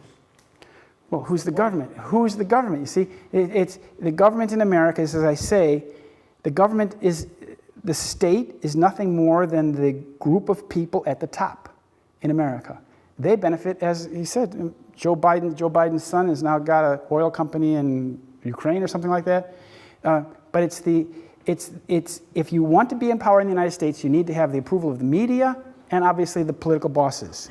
That means when Mr. Netanyahu says something, you applaud. That means that you never criticize Israel. That means that you never turn against a war. And so the people who turned against the war, there was a very good congressman, a senator in Minnesota, a Jewish guy, Paul Wellstone. He was against the war in Iraq. He didn't want to go to war in Iraq. His plane just fell out of the sky one day when it was coming in for a landing in Minnesota. Just went, he was supposed to come into the airport, just land straight ahead. Suddenly the plane just went left and crashed into the trees. And many people have happened like that. So in America, if you want to be a politician and if you want to survive, you support the war, you support Israel. Yeah? The American ambassador to Sweden, that's Mark Brzezinski. Yeah. The son of Stig Brzezinski. Right. How come? Yeah, well, it's a small group of families. I mean, you have a question. It's a small group of families at the top. Yeah. What do you think about Ron Paul? Yeah, I sent Ron Paul my book. I sent his son my books because Ron Paul does not believe in 9/11 truth. Ron Paul does not disagree with what happened on 9/11. So we had an election, we had a fake election last time where we had a third-party candidate who supported the official version on 9/11. So, and his son is probably of the same mind, because questioning what happened on 9/11 is the most, unfortunately, revolutionary thing you can do in America today, because the entire establishment is against you. But the evidence is on our side. So America is in a revolutionary position. It cannot go on like this. It's not sustainable. You cannot have a government that is telling lies and waging war based on lies when something like 70% of the American population doesn't believe the lie. How sustainable is that? It's like an earthquake waiting to happen. And you know, we never know what's going to happen. We never know what will happen, what the Pope might do, or what somebody might say. I wrote a letter to the Pope. I said, Pope, you know, why don't you just speak to the Catholic people and say that we have been deceived about what happened on 9/11? Just say that. If he were to do that, there would be an earthquake in world politics. But until somebody like the Pope or the President or somebody does something like that, you know, we have to suffer. We have to go on with this. Yes? Just try to tie back a little what you said before about Mideast and all this. About what? Mideast. Yeah. Brzezinski was mentioned here. Yeah. Speaking of Brzezinski, is the guy who is behind Obama, by the way. Yeah. What was it, in 1980 something? He wrote this book, The Grand Chessboard. Yes. Yes. Where all this American geopolitics is Yes. going up. Yes. About Mideast, Iran, Yes. Russia, Ukraine, Yes. all these countries are mentioned there. Yes. So it's all set. Yes. Really. There was the PNAC, the Project for a New American Century. They released a document in September 2000. They said that basically that the American military has to have supreme control of the whole world. The United States military has to control cyberspace, the oceans, the air, satellites, everything. They call that full spectrum dominance. And this was written. This was written by Victoria Nuland's father-in-law. His name is Kagan. It's one of those Khazarian Jewish names, Kagan. Donald Kagan was the project chairman. His son, Robert Kagan, is the husband of Mrs. Kagan. They wrote this document, and they said that we have to have this revolution in the American military complex, that Americans understand that we have to control the whole world. And in order to do that, we have to increase spending, and we have to invade Iraq, whether Saddam Hussein is there or not. Now, obviously, the American people aren't going to go for this, you know, just cough up all the money and, yeah, sure, let's go to war everywhere. So they said there has to be a catastrophic and catalyzing event to make this happen quickly, like a new Pearl Harbor. 1 year later, 9/11 happened, and it gave them everything they wanted. Now, this plan that they wrote up called Strengthening America's Defenses, something like that, it basically called for a war in Iraq without a reason. That is defined as a war of aggression. That is a war crime. That is what people were hanged in Nuremberg for, committing a war of aggression against Poland, for example. Yet in America, these people, they don't get any punishment at all. They conspire to have a war of aggression in Iraq, the media, the government, the Kagan family, and nothing happens to them. George Bush idles his time painting paintings. He didn't even go to the museum. They opened up a museum about 9/11 the other day in New York City. He didn't even go to the museum. It's his presidency. He's the man who was in charge. He didn't go to the museum. Why? Because he feels deep down that he has been very, very wrong. And he knows that. And he's ashamed. You got a question back there? Yeah, I have a question about John Mersheimer and Stephen Walt published the book The Israel Lobby and also an article at the same time a few years ago. What was the impact of their article and the book? Has it Yeah. Yeah. opinion in the United States? Yeah. Those guys, Mearsheimer and Walt, they printed this study at Harvard, I think, that basically says that the Israeli lobby has incredible influence in American political decisions. That's true. We all know that. That's nothing new. But when they came out and said it rang through the halls of Congress. It was considered important because these guys have big credentials. But I did see also recently, I think it was Mearsheimer or Stephen Walt was speaking, and he ridicules 9/11 truth. He ridicules 9/11 truth. As maybe CNN would do.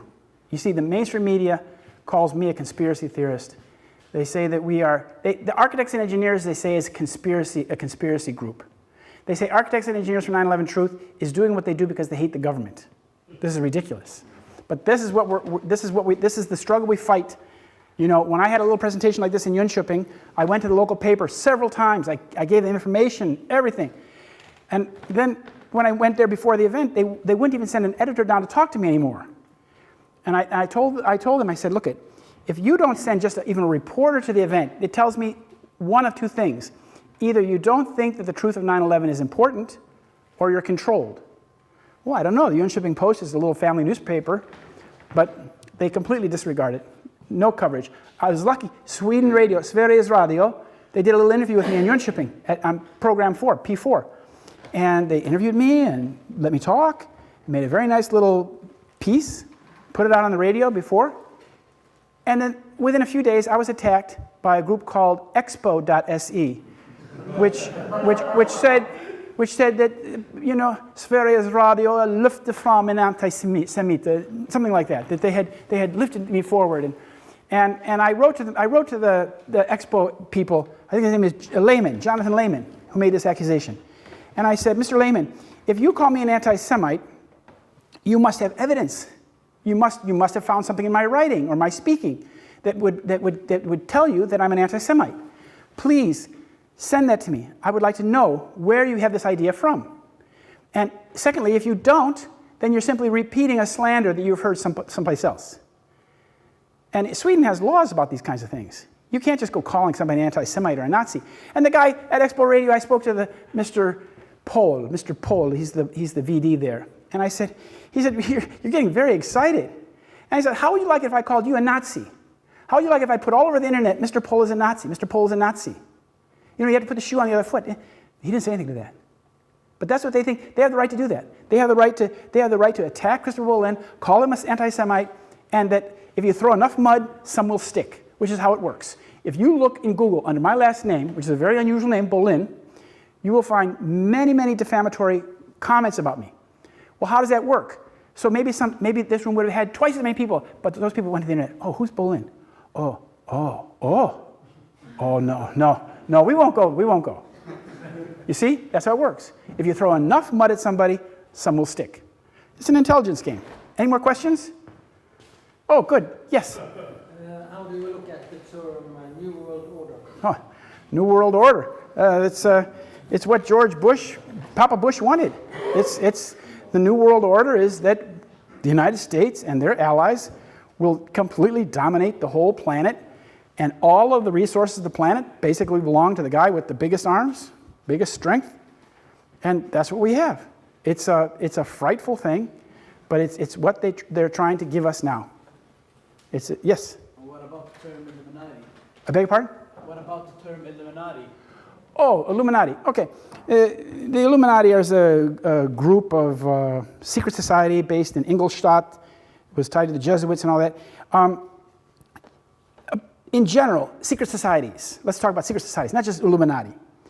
Secret societies are secret combinations of men who meet together. Like I think this is some sort of secret society at some point. I don't know, the Templar Knights, they have a little organization. But a secret society is when men get together and conspire, usually men, conspire behind closed doors. And what we have in America, if you drive to any American town, you're driving on the highway, you come to Welcome to Roselle. And on the marquee, the big sign as you enter the town, there are little icons of all of the various secret societies in that town. And there's like hundreds of them. The Odd Fellows, the Lions, the, B'nai B'rith. Well, what you find with this kind of thing with 9/11 is that you find people that are involved in the conspiracy to cover it up are usually members of a secret society. And secret societies are not all the same. Some secret societies allow all men, regardless of race or religion. Some secret societies only allow men from a certain religion. And some secret societies only allow certain men from a certain religion with a certain point of view. And that's B'nai B'rith. B'nai B'rith is the head of the ADL, Anti-Defamation League, also the head of Hillel. And B'nai B'rith, to be a member of B'nai B'rith, you have to be a Jew, but you also have to be a Zionist. When Zionism was becoming a big thing in the 40s, B'nai B'rith had an issue. They said, my God, what are we going to do? We have members who are anti-Zionist, and we have members who are Zionist. Because if you remember, Zionism was like a big thing in the Jewish community. People have to decide, do I side with Israel, or do I just not side with Israel? Then B'nai B'rith decided in the 40s sometime, we will be a Zionist organization. So non-Zionists are not welcome. But the thing is, how this works is like that Russian doll thing again. So you have men who belong to B'nai B'rith, who are Zionist Jews, who can also belong to any other secret society, because all other secret societies are open to all men. But it's a subset. So that you can, in this way, you can have a group of people with a certain political doctrine dominate all secret societies. You see what I'm saying?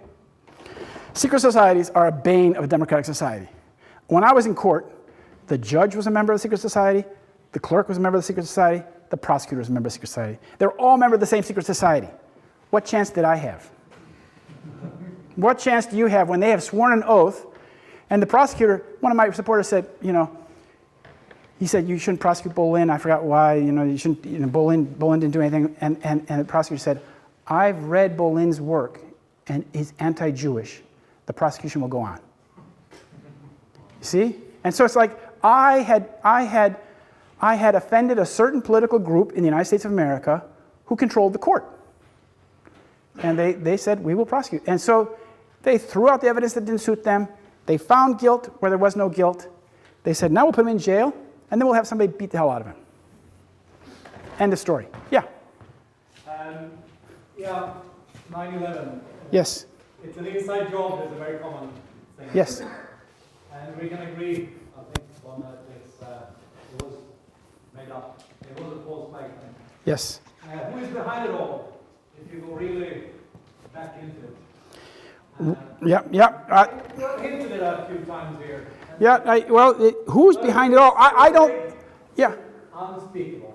Well, it's not unspeakable. It's not that it's unspeakable, but I can't, I said I wouldn't speculate too much today. And I can just, in my book, I talk about individual aspects of 9/11. For example, the prosecution. There were 100 families of loved ones who lost their loved ones on 9/11 who did not take the government money. If you remember, after 9/11, the government just basically had an open fund, and if you lost a loved one, they gave you money. They made a deal with you, $1 million for you, $1 million for you, $500,000 for you, $1 million for you.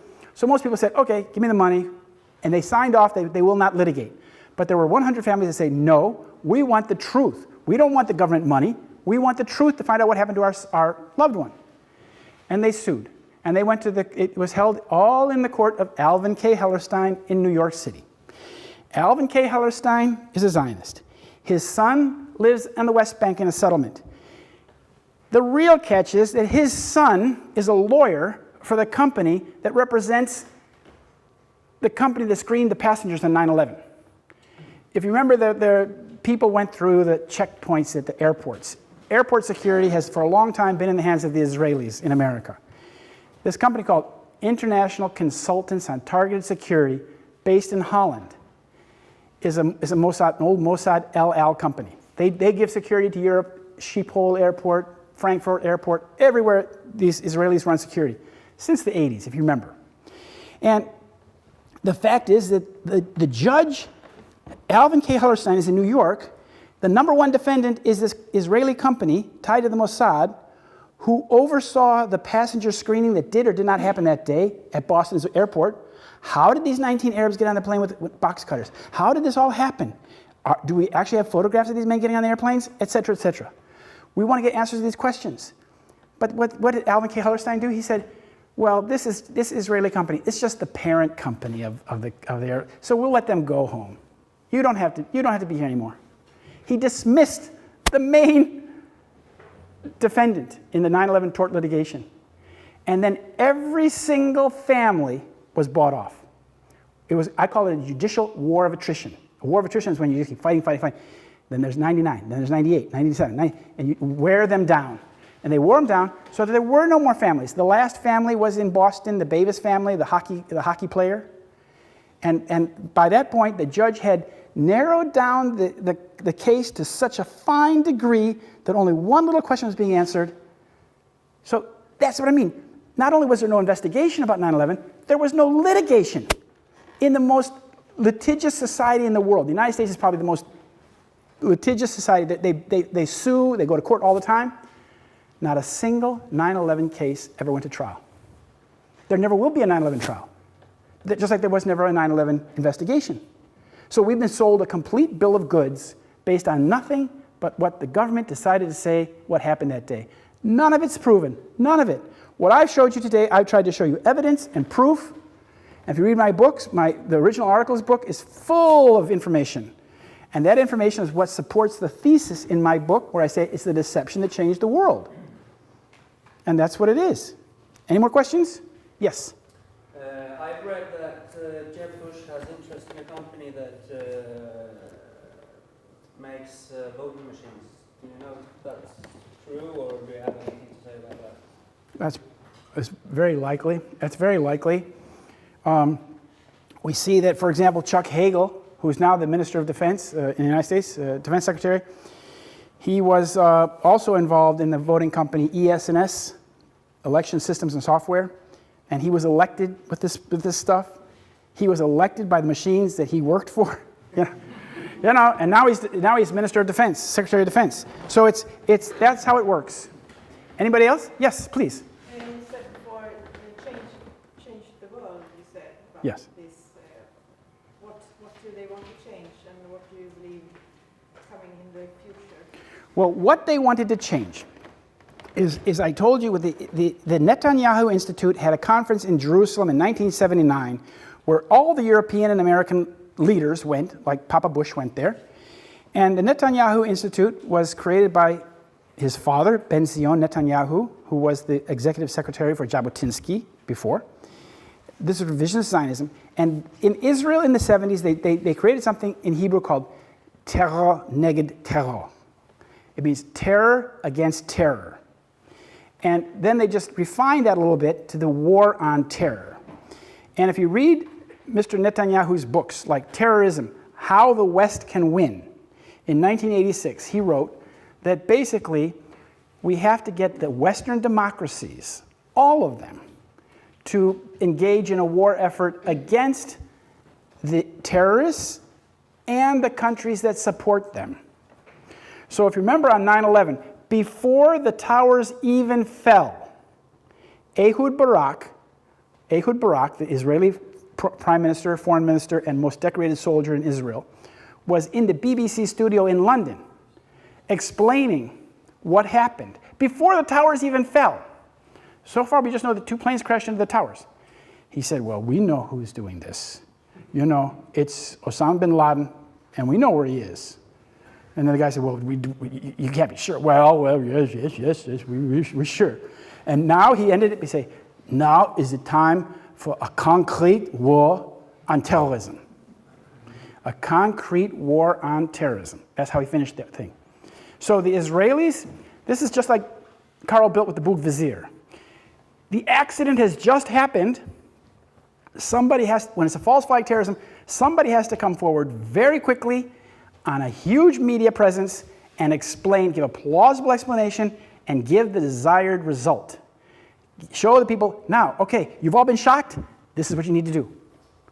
And so, exactly as Ehud Barak said, George Bush did. The United States very quickly invaded Afghanistan, and this was all planned in advance. They had planned this, a long time in advance. They had had meetings in Berlin with the Pakistanis and with the intelligence, and they had told the Afghanis basically this: you will either accept our carpet of gold, or we will carpet bomb you. What a deal. Well, and that's what happened. And so, but Mr. Barak, you say, well, how was Ehud Barak ready to give an interpretation, and his interpretation was the correct interpretation, or the one that was followed? And how is it he happened to be in BBC studios right there, right then? Who owns BBC? How does this work? That's the game. See, the media, our media is not there to inform us. Our media is there to manipulate us.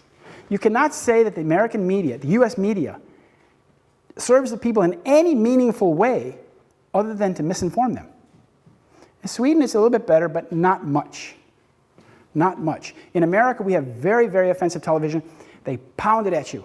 And if you don't agree with what Bill O'Reilly says, you are not a patriotic American. And so people are intimidated by this.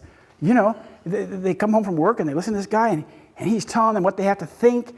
It's Joseph Goebbels couldn't have dreamed of such a device. Yes, sir. We haven't mentioned anything about the Oslo event. Yeah. Yeah, well, that's kind of like outside the field, but I used to live in Norway, and it was a very, very interesting event, and I wrote a little bit about it. If you Google my name with Breivik, you'll find my articles. The most interesting thing I found about that was that he was being controlled. Mr. Breivik was being controlled by somebody called Fjordman, the Fjordman. And the Fjordman was kind of like his intellectual handler, kind of his provocateur. And Fjordman was a Jewish guy from the west coast of Norway, whose father was a member of the Communist Party. And Fjordman, I forgot his name right now, but Fjordman was basically acting as like an agent provocateur and pushing Breivik. And that's what I'm saying. You have to be very careful because the internet and these groups, organizations are full of people who want to provoke something. You see, I used to work with different people. I used to work with a guy named Eric Hushman in California. But then I saw that what they were basically doing, at a certain point, they became provocateurs. They were calling for violence. They were engaging in anti-Semitism. And they say, whoa, whoa, whoa. Because you see, what they want to do is they want to associate you with that person then. You see, get somebody to work with Bolin, give Bolin a computer, give Bolin some money. Bolin becomes associated with this person. Then this person spins out of control. And Bolin is taken down by association. So you have to be very careful. And it's the same thing with what happened with Breivik. I think Breivik was controlled, mind-controlled in a way, to do the violent deed that he did. But the trial in Norway, to my knowledge, did not even go into Fjordman. Who was Fjordman, and was Fjordman at all responsible in instigation of violence? You see, like if you go to yahoo.com, for example, and just do an image search for Bolin, the first image that comes up is a picture of me with a swastika carved in my forehead. And I took this up with Yahoo last week. I said, what kind of algorithm are you using that the first picture that comes up of me is an adulterated picture of me with a swastika carved in my forehead? How can that be? And they say, oh, yeah. But that is incitement to hatred. People that see a picture of Bolin with a swastika from the movie The Glorious Bastards, they say, Bolin, he must be a Nazi. Yeah, he deserves it. That's instigation of violence. That's hate speech. If I were to say or do something like that about it, they'd say that's hate speech. But when hate speech is applied to me, oh, no, that's okay. You see? That's how it works. So instigation of violence, I abhor violence. I think that I wish we could solve the problem of 9/11 in a judicious, proper way, find the guilty. We could easily do it. If there was a political will to do it, do an investigation, find the guilty partners, the guilty people, prosecute them, and put them in jail. And if we did that, we would defang the beast overnight. You know, it would mean that a lot of Israelis would be in jail. Mr. Netanyahu would probably be in jail. Ehud Barak would probably be in jail. Ehud Olmert is going to be in jail in September anyway. But, I mean, and George Bush would go to jail, Dick Cheney would go to jail, Chertoff would go to jail, etc., etc. But when you start arresting them, but what is this? This becomes like a Stalin purge. You know, how can you arrest all of the, you know, this is how they did it in America, because the highest people were guilty. How do you prosecute the top prosecutor in the United States? How do you prosecute Ashcroft? It's not possible. So they say brilliant. You cannot prosecute the Attorney General of the United States of America. So he's the guy who did it. I mean, that's how they do it. Question over here? Yes, sir. As I said, we are in a war between factual information and Yeah. correct disinformation. Yes, very much. Biggest problem. Yes. Sure. My question to you is, how do you think we proceed? How do we get the true factual information out? The way you have to work, as we all have to work, is we have to use our own brain. We have to use our own power of critical thinking. That's why I said my presentation is just factual. You can check anything that I said. If it's not verifiable, I wouldn't say it. They took chapter 7 from my book, which is called The Architecture of Terrorism, in which I name all the names in this whole thing. A publisher in Estonia, he wanted to publish my book, supposedly. So he sent that chapter to a fact checker in Britain, an independent fact checker, who was completely against my thesis entirely. He said that. But he checked 105 facts. Not a single one was found to be false. And this Hans Luik said, well, congratulations, Chris. You know, the fact checker came back and you got, it's 100% okay. And I said, well, sure, what do you think? Do you think I'm making this stuff up? I would, before I put anything in the book, I had to check it like 3 different ways to make sure that it's absolutely verifiable. You know, for example, Ariel Sharon supposedly said to Shimon Peres, shortly after 9/11, Shimon Peres was obviously saying, Sharon, this is crazy. You know, this 9/11, this is crazy. The Americans are going to get, you know, Peres is a little bit more careful. Sharon said, Shimon, you're always telling me about the Americans. Forget about it. The Jewish people control the United States of America, and they know it. And we know it, and they know it. That was supposedly said on Kol Israel or something, a radio station, you know, and it was reported in a Palestinian newspaper or website. But because I couldn't confirm that, I didn't put it in the book. I couldn't confirm beyond a shadow of a doubt that Ariel Sharon said exactly those words. So I'm not going to put it in there because if you cannot verify it, if you put it in your book and it's wrong, then you destroy the product. So basically everything that's in my book is verifiable. There's a question over here? Yes, sir. I was wondering if you had any thoughts on what happened at Sandy Hook? Oh, Sandy Hook. Yeah, very strange, very, very strange thing. As I said, the United States is in a very bad situation right now. The United States has a criminal government that uses deception to fool the people all the time. People are killed. Things like Sandy Hook happen. It looks very much like a false flag operation. It's extremely suspicious, but it's just one of many. It's one of many. And when maybe a journalist finds something out very interesting, like Michael Hastings in Los Angeles, he found out some very interesting stuff, probably about the NSA. And suddenly the FBI was calling all of his friends, and he put out a message on his Facebook or something. He said, like, the FBI is all over me now. He says, I got to go a little bit undercover for a little while. He wrote that like at 10 o'clock at night. At 3 o'clock in the morning, his Mercedes-Benz was burning as like a torch. And they had basically just, like they did with Jörg Haider, modern day cars can be hijacked just like planes. You know, increase RPM, decrease brake function, dead person. That's what they did to Hastings. So it's like, you know, when you have a criminal state like the United States is today, we can talk about the latest crime, but the latest crime was just yesterday. It's never ending. It's never ending. And instead of talking about its latest crime and the crime yesterday and the day before and the day before, we have to stop it. We have to defang this beast. We have to expose the truth and bring back some sense of honest government. If we fail to do that, we're going to live under a criminal regime. Yes, please. You didn't answer the question what to do to spread that information. Yes. To spread the information. Well, I don't know. Any way you can. The best thing to do is if you have a network of friends, write to them, key them in, give them good information. What I'm trying to do right now is I call it information sharing. And I started this effort in Sweden only as a start to EGIT option. I told the people at Start to EGIT that I printed the books. Okay, I have the books going. But I want to do something called information sharing. I want to share the information that I have with people around me. Because there's a friend in Seattle that's doing the same thing. He goes out there by where the ferry terminals are, and he gives out information to people. Just any person, he just gives information. He tries to, because we try to inform other people that we care about, that we know, with what we know. We're a small group. But if the information reaches more and more people, it will bring a change.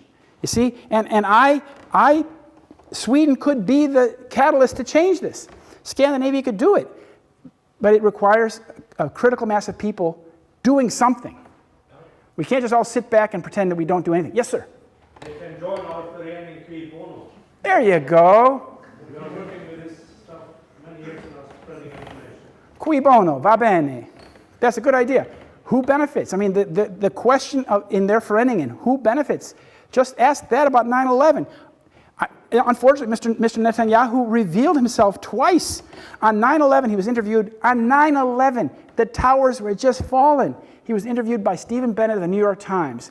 Mr. Bennett said, it's in my book, Mr. Bennett said, Mr. Netanyahu, how do you think that this 9/11 terror attack will affect Israeli-U.S. relations?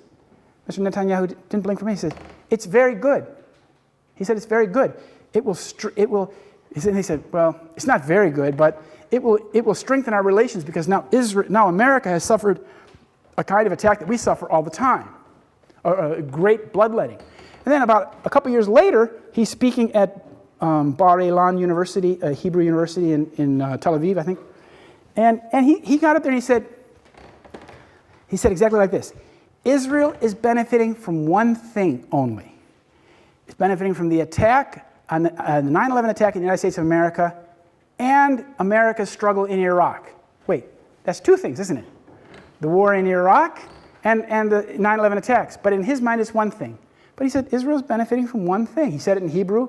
It was reported in Haaretz newspaper coming from Ma'ariv. But it's documented. So, I mean, who benefited? Who feels wonderful about the Americans' war in Iraq? The American people don't feel wonderful about it. But Israel thinks it's wonderful because America is now fighting their war and giving them this strategic hinterland that they lack. You see? And America has built bases in Afghanistan and Iraq that are meant to last 1,000 years. They're meant to be there for a long time. And you see, this is what Israel tried to do in 1982. Remember, when they invaded Lebanon? I said, well, the Israelis can't hold that line very long up in Beirut. They're going to have to figure out some way to get somebody else in there. Exactly what they did. France, Italy, and America went there. And unfortunately, were massacred like slaughtered, you know? But that was the idea, because the Israelis can't have that force extension in Lebanon for years and years.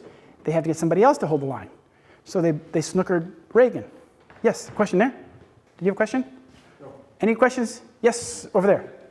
Are you ever afraid of being harassed or attacked by talking about this in Sweden? Well, I think I told you that Expo SE defamed me. They wrote to Swedish radio and said that you have lifted from an anti-Semite with no evidence at all. And I'm corresponding with these people, but the Expo SE doesn't think they need to offer me any evidence. And at least the people at Swedish radio are a little bit more. But if I had the money, I would sue them. I would sue that Expo SE for defamation of character, because I've read the Swedish law and it's very clear. And they're defaming me. But justice being what it is, that might not be a wise thing to do, because they might rule against me or something. I don't know. Yes, back there? Question? You should see it as an honor to be attacked or burned marked by Expo. Ironical there, but we have many years experience of arranging lectures and all that, and the Swedish community. Oh, I dropped the line. But No, you should see it as an honor. Yeah, I mean, I know it, but I don't like being lied about. And you see, it's just defamation is meant to bring me down, to reduce my credibility, and to reduce the importance of my work. So whenever somebody attacks you like that, you have to defend yourself, but you can only do so much. Yes, sir. The Expo is financed by the Swedish parties in the Riksdag. It's also financed by the Swedish government are financing. It's also financed by the grandson of the Red Banker, Olof Aschberg. You know, if Robert Aschberg. Yes, question here? Yes. When we're talking about Israel's involvement and all this stuff, you know, Seymour Hersh's book, The Samson Option. Yeah. Yeah. How? It seems so fantastical. Yeah. But it seems more and more clear that this is kind of the way that they're pushing it. Yeah. To have their tentacles under and in everything. Yeah. That's happening. Yeah. Yes. I mean, one of the strangest things, you know, recently, I don't know if you followed the missing Malaysian plane, but I was very fortunate to get some information that an identical copy of that plane, an identical version of that plane, the missing plane, was mysteriously sitting in a hangar in Tel Aviv, although it had been bought by a little company in Florida, a George Soros company, for dismantling. This plane was now sitting in a hangar in Tel Aviv. And when I put out this images and this information, it was a huge article, because it may have prevented the Israelis from using that plane in a false flag attack. You see, right after the plane was hijacked, or right after the plane was missing, an El Al security guy and Mr. Murdoch both put out messages saying that, oh, we know where that plane is. That plane's probably in Pakistan or in Iran, and they're going to make a bomb out of it, and they're going to fly it into Tel Aviv. And they both said it on the same day. Mr. Murdoch in a tweet, and the El Al security guy in New Jersey in an article in Israel. Well, wait a minute. A missing plane suddenly in Malaysia is being transformed into a bomb in Iran, according to two very big Zionists. I said, beware, yellow flag guys. There might be something going on here. And then a week later, we found that the Israelis have an exact copy of the plane. Painted Malaysia Air, everything. So it may have prevented a false flag attack. And so that's one little thing you do when you share information. You try to inform people in order to prevent the bad guys from moving forward with their agenda. And we have to stop this war agenda. We were able to stop the war in Syria. We didn't stop the war, but we stopped the Americans from getting involved in the war, which would have been a much bigger disaster than it is right now. Remember, Libya was a bad disaster, but when the Americans got involved and NATO got involved, it got worse. Then you had Norwegians and Danes bombing Tripoli, for crying out loud. That's crazy. Any more questions? Anybody? Yes, sir. Who do you think the last real president was, or when did the takeover actually happen? John Kennedy. John Kennedy. There's no question about it. He was the last real president, and although it's very interesting, I'm from Chicago, and Kennedy was elected by vote manipulation, vote fraud.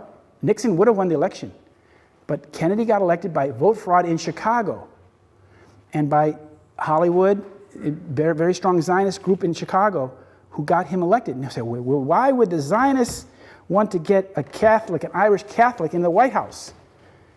You know, well, who was number two? Lyndon Johnson. Lyndon Johnson is a very strong Zionist. Lyndon Johnson was involved when Lyndon Johnson was a congressman. He was shipping bombs to Israel. He was also working with bringing in illegal Jewish immigration from Poland through Texas. So he was and you see, when Kennedy was killed, Kennedy wanted to break up the CIA. Kennedy wanted to restore real money, and Kennedy wanted to stop the war in Vietnam.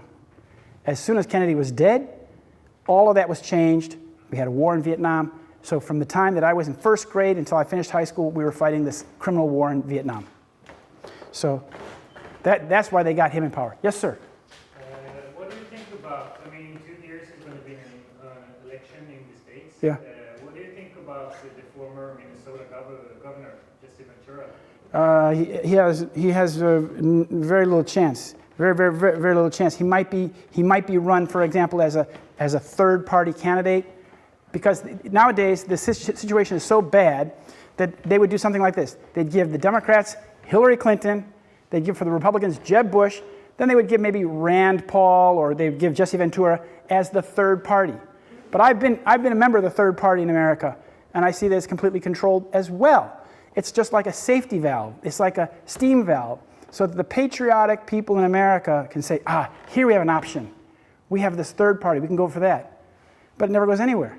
It never goes anywhere. They don't even let the third party candidate be in the debate. But do you think Jesse Ventura is a controlled opposition, or is he the libertarian that he says? Yeah, I don't think he's controlled opposition or anything. I think he's a pretty good guy. I saw him on TV the other day where he said that there was very little steel at the World Trade Center. I would say wrong. Just like when I have nothing against Gordon Duff, but when Gordon Duff publishes an article on his big Veterans Today, which is a very big alternative website, and he says that there's no nanothermite. This is just a big nuclear bomb went off, y'all. It's like you're lying to the people. And I said, why are you doing this? Who are you serving? You see? So we have to be very, very careful about what information we accept as true. If you can't verify for yourself, you know, Mr. Duff says, I have this information from my sources, but we can never show it to you. Well, what good is it then? Any questions? Anybody else? Yes, sir, here. How do you look at the term ground zero? The ground zero is, you know, of course, meaning like the place where the nuclear blast went off. I mean, it's the center of the devastation. But in 9/11, it refers, of course, to the place where the devastation was the worst. And the evidence indicates that clearly we have physical evidence of nanothermite. And this nanothermite that I showed you had more energy per gram than any known explosive. Now that's something to think about. At 420 degrees Celsius, those chips I showed you, when you heat those 420 degrees, they would blow up, they would blast, they would detonate, which is a very low temperature, and they would detonate with releasing more energy than any known explosive. So that's obviously an explosive. So I think that they must have put this stuff in the tower, inside the elevator shafts or something. They probably got some, I think I know the company who did it, it's in my book, but they hired some crew and they said, you spray this stuff on this wall here, you spray all this wall, and this is a rust proofing or primer or an asbestos abatement. You know, the workers don't know. They don't even speak English. They're just like from Ecuador or something often. Oh, spray, spray, spray, spray. Just don't smoke, you know. Spray, spray, spray, spray, spray. And the stuff doesn't become really dangerous until it hardens. But then it's like if you covered this whole ceiling with that stuff, and then just put couple little detonating things on the wall, and then radio control say, okay, now we blow that building. You just hit the button, those detonators go off from radio signal, and that entire nanothermite layer explodes in one bang. And well, this room would be gone, And I submit that the destruction we saw of the floors, the pulverization of concrete, and the absence of any metal pans. There should have been 110 metal pans full of concrete. If the government says we had a pancake truss collapse, well, where are the floors? Why did they all disappear like that? Where does the energy come from to pulverize a whole acre of concrete and everything in the building? It's just not possible. Another question? Anybody? Question? It's getting late. Thank you very much for coming. Oh, there's one question back there. I want to thank you very much for coming. I'm very heartened to see so many people, and this is a very important subject. So continue with your skepticism and sharing the information, because we deserve a better world than what we're going to have and what we have now. We cannot afford to have war after war after war, and nobody wants it. Nobody wants it. And when we realize we have been tricked into war, we have to say, enough of these tricks, and we want answers for the trick that got us into this war. Your question, then the last one.